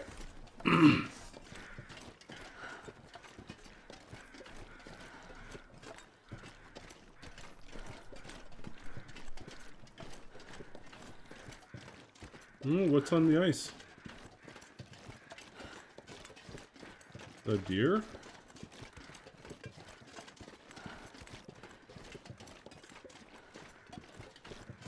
You actually got a deer on the ice since we don't have any wolves?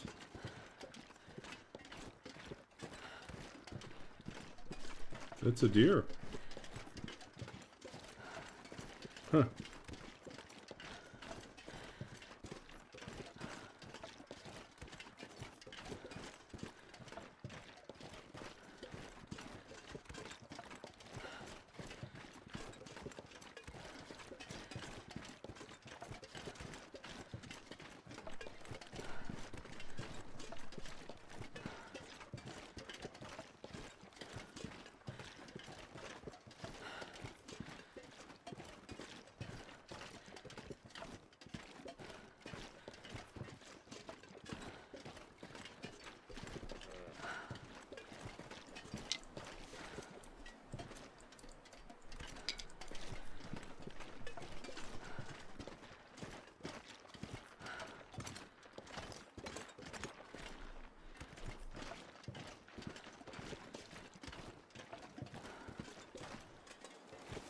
Okay, focus, focus, focus. Gotta get to the farmhouse.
Getting sleepy now.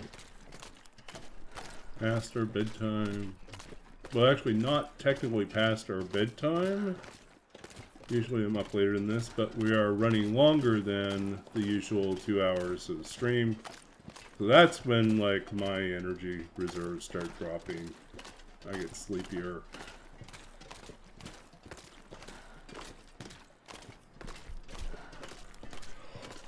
Oh, I yawn more often.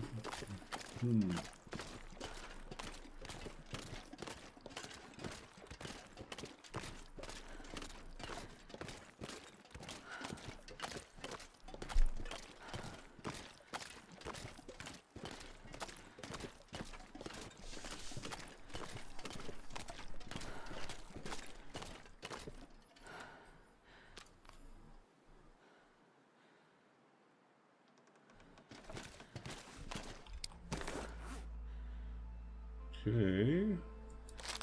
Tried eating some of this one.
Okay, almost at our destination.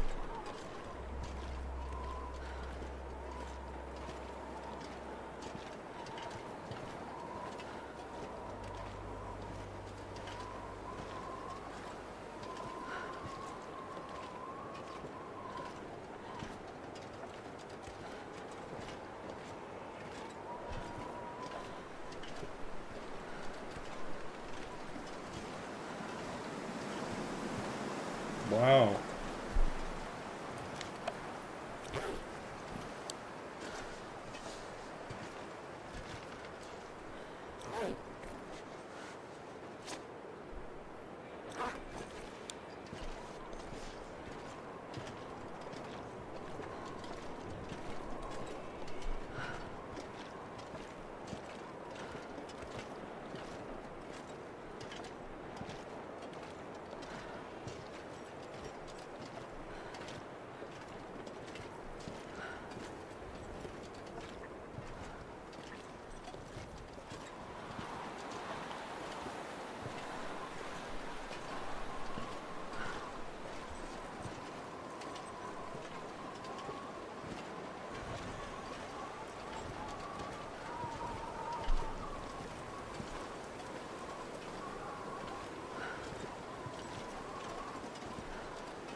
We have a pry bar now, so we can definitely try for things we couldn't open before.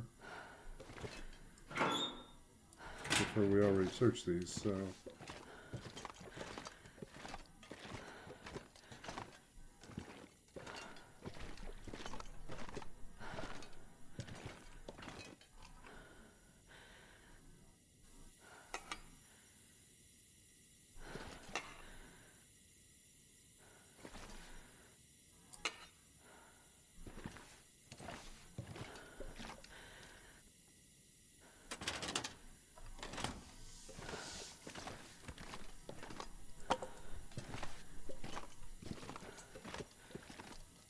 No, we never searched this.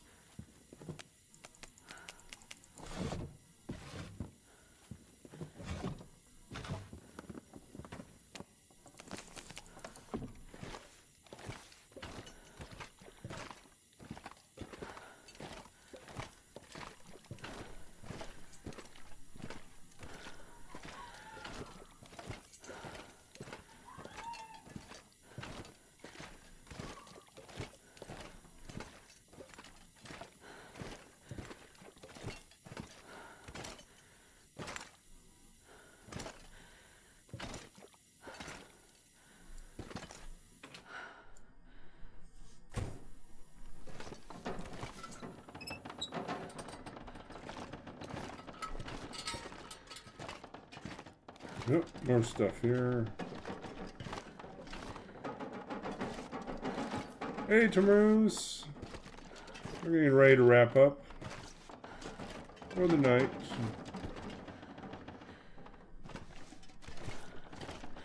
Just checking to see if we'd missed a skillet somewhere. Yep.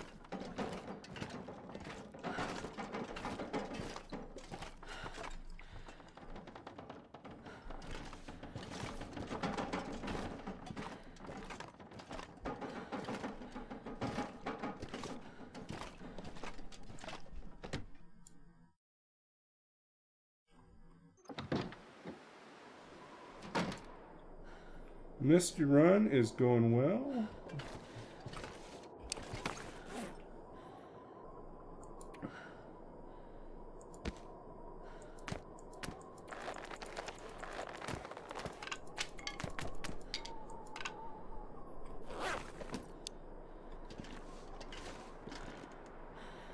Yep.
Okay, we're just going to assume we have no skillet.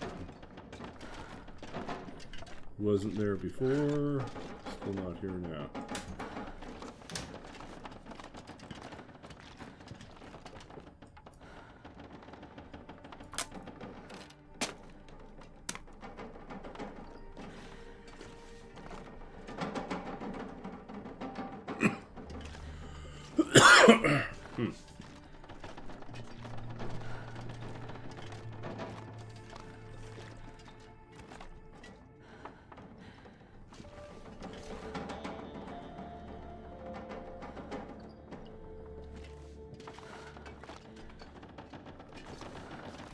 Okay, so doing pretty well.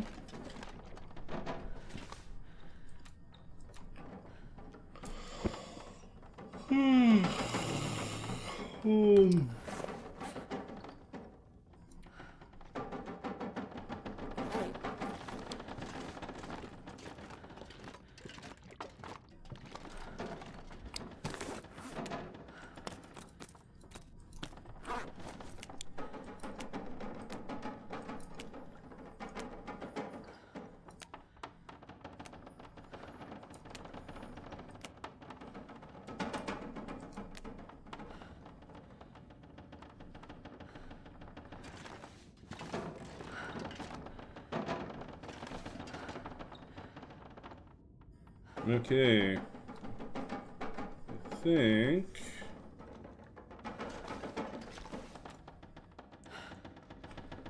Did we leave our bedroll behind? Oh no! We left our bedroll behind.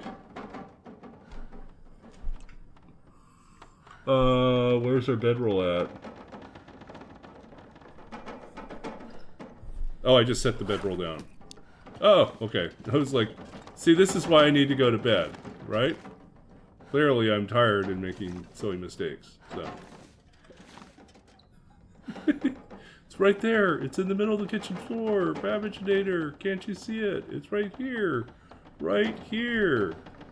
Clearly, I'm tired. Okay, so we're going to wrap up, I think. Let's see here. Finish off this one.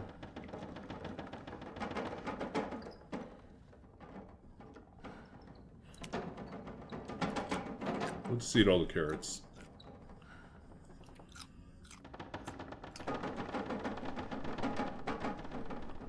Okay. It's sleep time. Actually, is there anything we can take care of? Nope. We'll pass a little bit of time first till the sun goes down. And then, while we're here, we'll give Tormuse a shout out.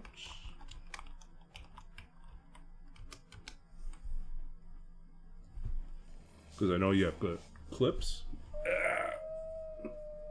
Are you gonna awoo?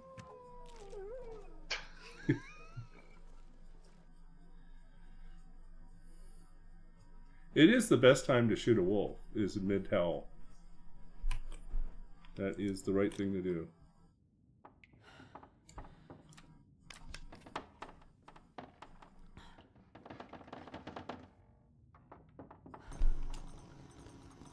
Yay, party time.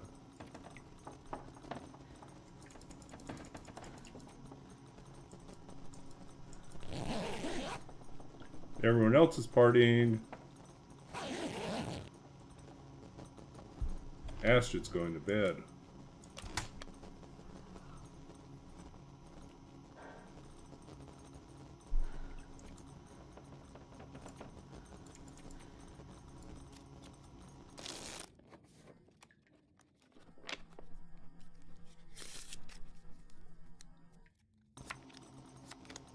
What? Came back again?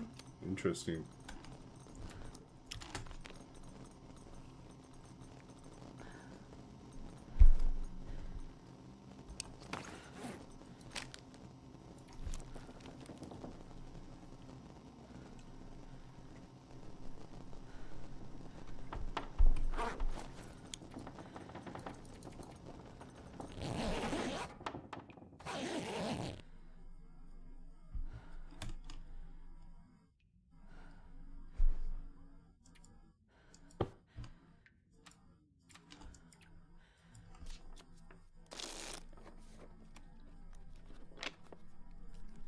Okay. Oh, we forgot to... No, we put them out there already. Okay, so...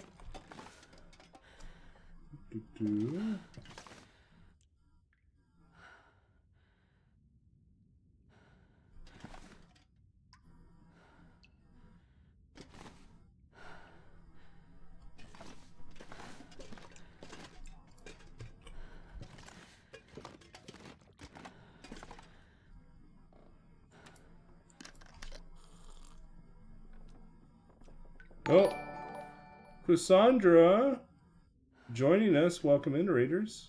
Just as we're getting ready to go to bed. Let's see.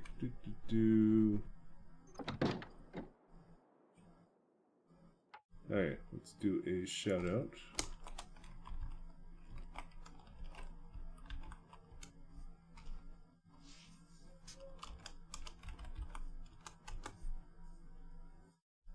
Final Fantasy VII.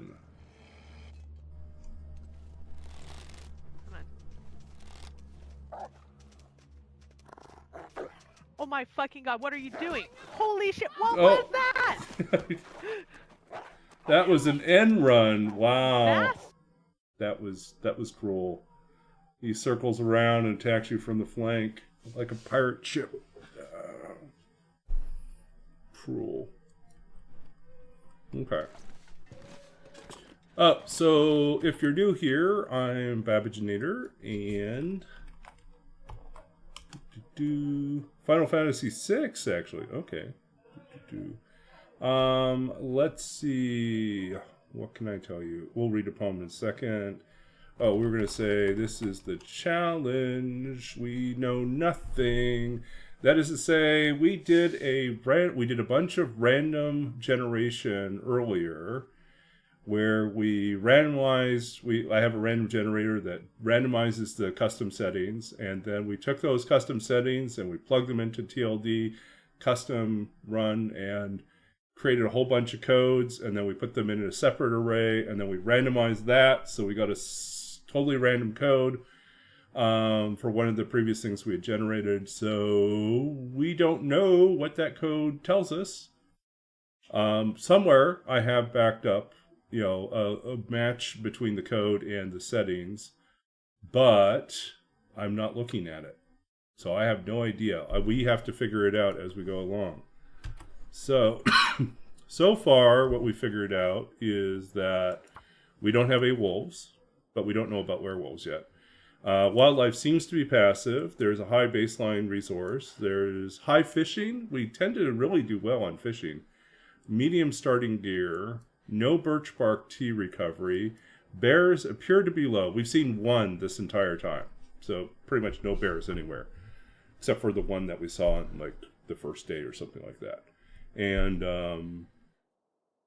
I don't think we've seen any moose yet. So moose might be low as well. Yeah, no timber wolves. No werewolves either. No wolves. Timber wolves? We don't know yet. But yeah, so that's where we're at right now. We are trying to go 50 days and figure out all the settings, and we spawned in PV. We want to get to Forsaken Airfield. We want to forge.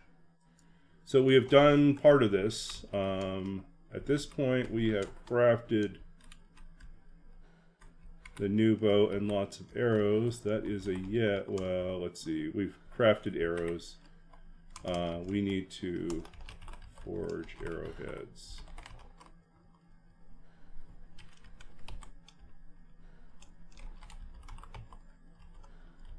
Yes, we did that already. So yeah, so that's kind of what we're doing. And Prepper's Cache, we left our stash of cracker boxes there, plus some extra maple syrup, extra coffee, extra hides, because we don't need to carry everything. And yeah, so that's kind of where we're at, and we are now officially on day 26. And we're actually probably going to wrap up pretty close here. So we had a special request to read poetry as we wrap up our stream. And that is something we tend to do. Why? Well, because good old Badginator is also a writer. I'm the author of 2 books of poetry, and I'm also a former computer games programmer. I do a lot of different things. So currently back in school doing a master's in library and information science. So we're going to read something as requested. We're going to go to our random poem generator. You can see I like coding random generators. So this one, that's from the first book, but the request is for something from the second book. So, nope, that's from Unpublished Project. Oh, we haven't done this one for a while. Do you want this? Do you want the HAL 9000, or do you want a Babbage specific one?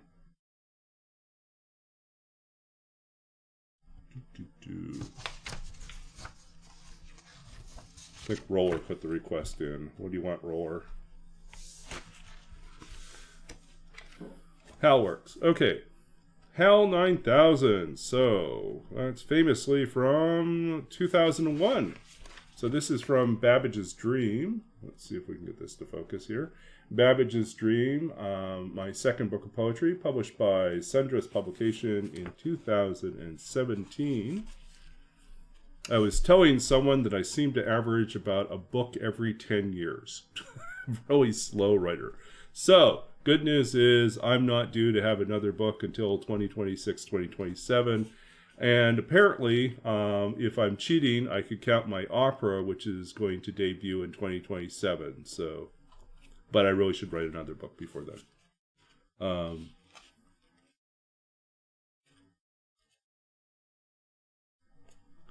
Oh, you wanted something else.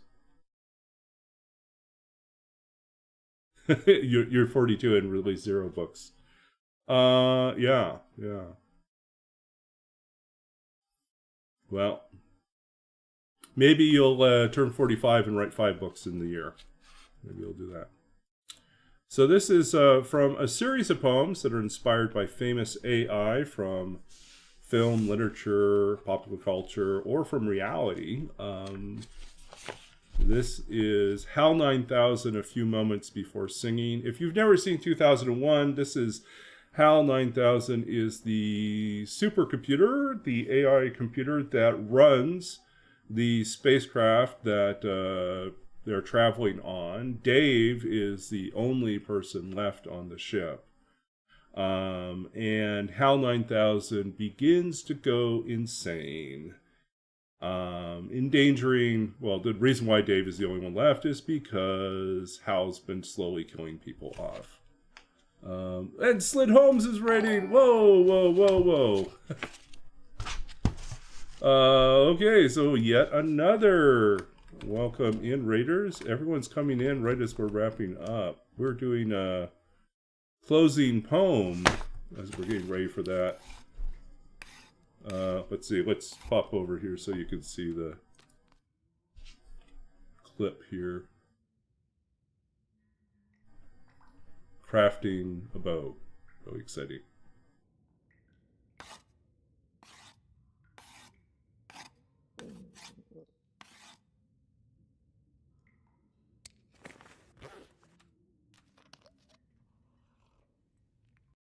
Deeply enthralling. Okay, so back to where we were. So we're in the process of wrapping up this stream, but before we're going to read something from Babbage's Dream, which is my second book of poetry. So this is HAL 9000, A Few Moments Before Singing. There's a scene right at the end where Dave is turning HAL 9000 off. And so he is regressing, the machine is regressing back into its earliest stages. And we get this exchange just before this happens. I'm afraid, Dave. Dave, my mind is going. I can feel it. My mind is going. HAL 9000.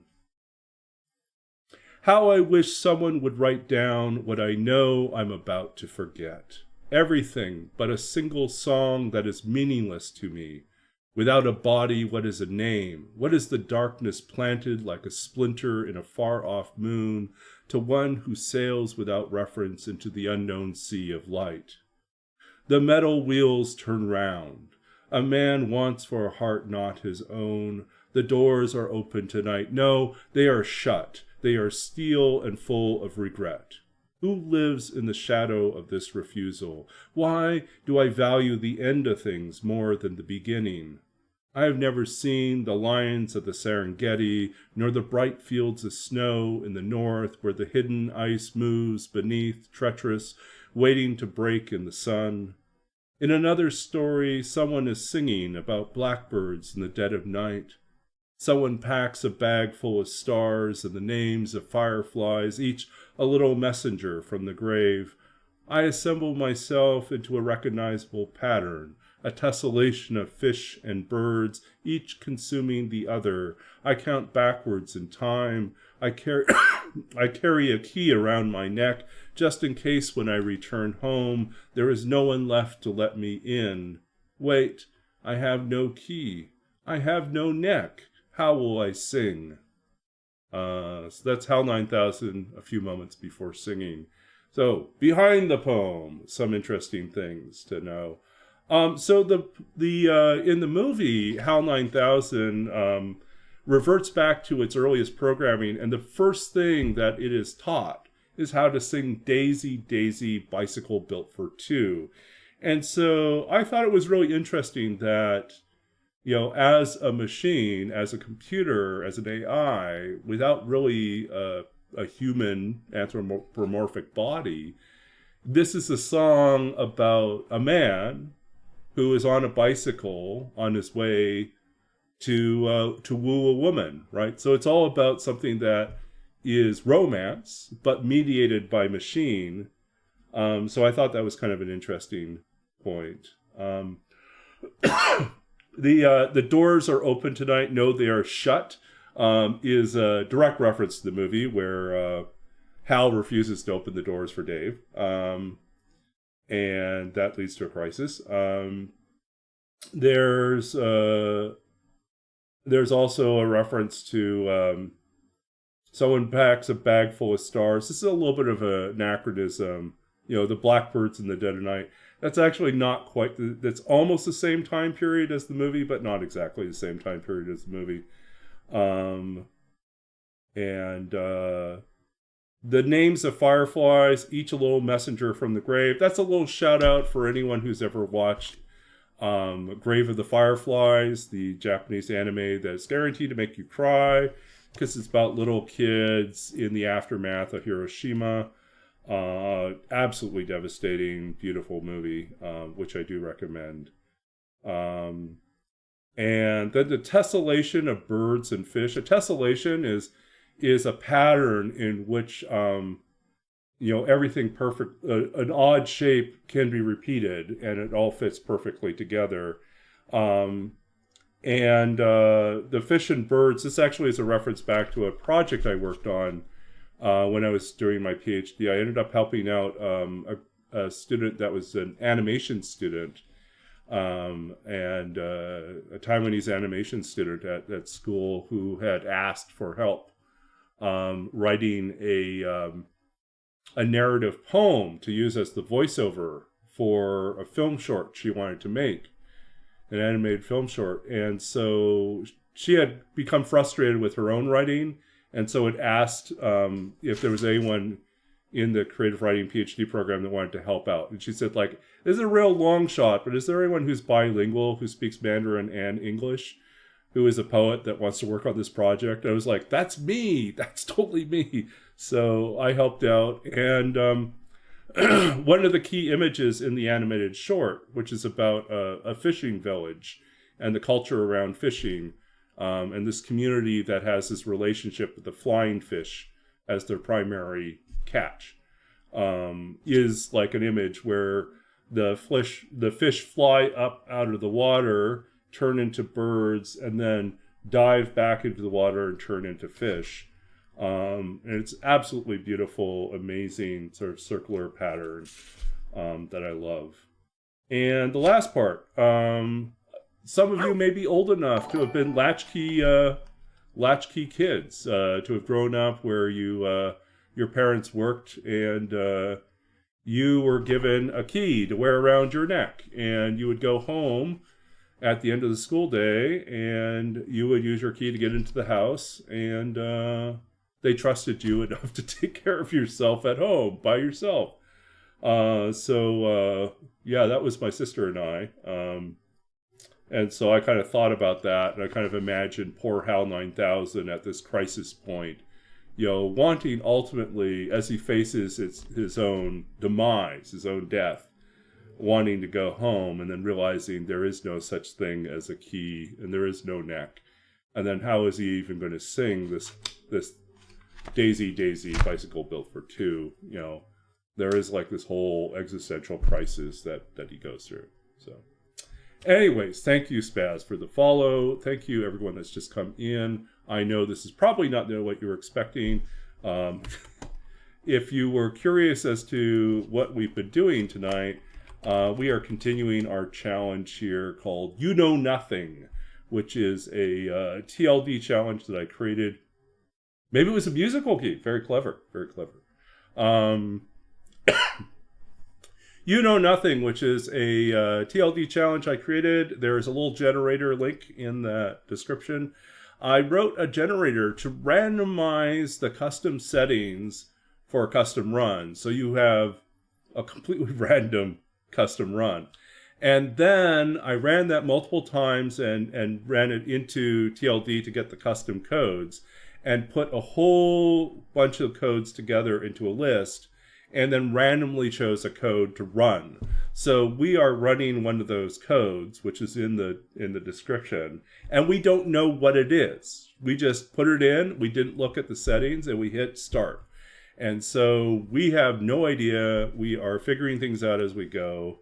Our current guesses right now, what we've discovered so far is that there are no wolves.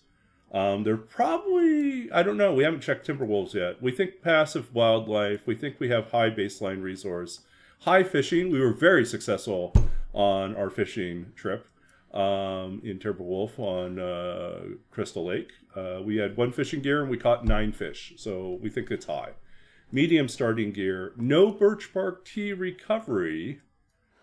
Bears appear to be low. Moose appear to be low. We've only seen 1 bear and we've seen no moose.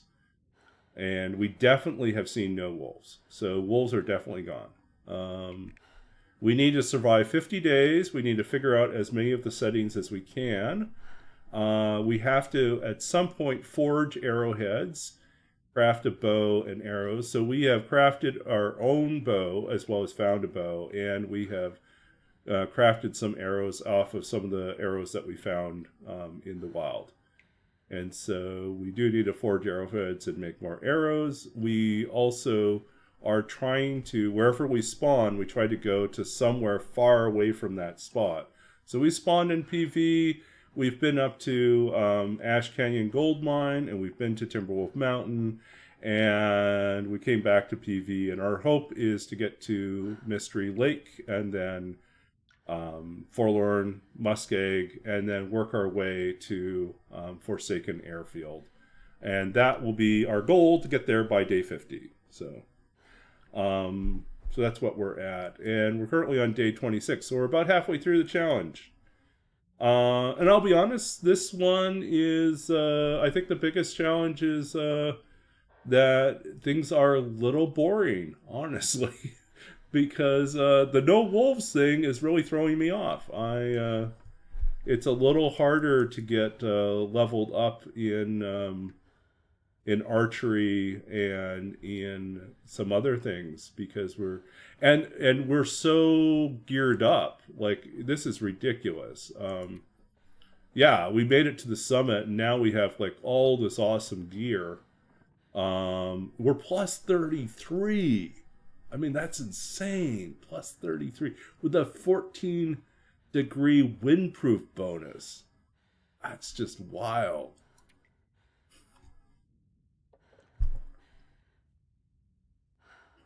Yeah. So anyways, that's where we're at. Anyways, so originally, yeah, I don't know. I think I should probably do this. Yeah, 2 Expedition Park is such an overkill thing. So I would love to stay up and keep on playing tonight, but I am tired. I've been up for quite some time. And so we're going to wrap up here. I know you just joined us. I hope you can check us out on another night. We usually stream earlier. And let's see, what else can I say? Oh, if you were interested in Babbage's stream, we'll read up more over here. Yeah, so anyways, let's go find someone cool to go and raid. If there's anyone left, because everyone came and raided me. So what's it going to be? I see Roby-Wan Kenobi, Silly Shizo, I don't know any of these people. Wow. Does anyone recognize anyone? These are all like 1 or 2 viewers. Everyone's here. Everyone's here tonight. Wild. Okay. Signal Void is what Roby One Kenobi is doing.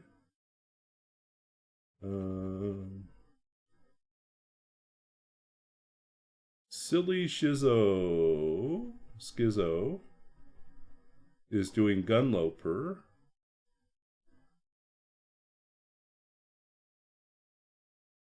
Perpetually Toki's doing a hardcore interloper while losing condition, but they seem to be on break right now, so I don't know. Do we go with Silly Schizo?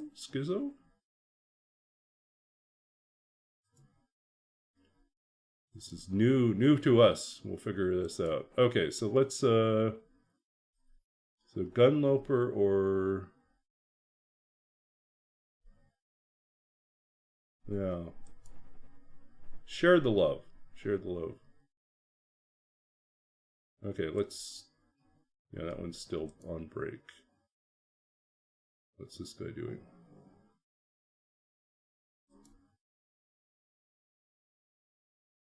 Oh, this one's finishing up too, I think.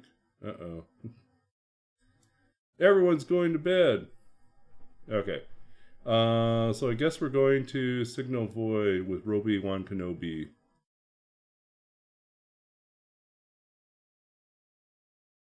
Okay.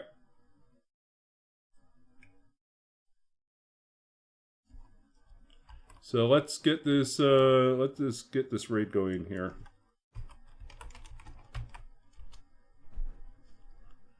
Okay. Gunloper's a good compromise. Take care, folks. Thanks for hanging out tonight. If you want to see more of my TLD runs, just feel free to check me out on YouTube as well, or stop by some other night. I'm usually on. I'm only off on Tuesdays and Sundays because I run D&D on those nights. And usually on the rest of the time. Yep, take care. Good night. We're off. Having fun.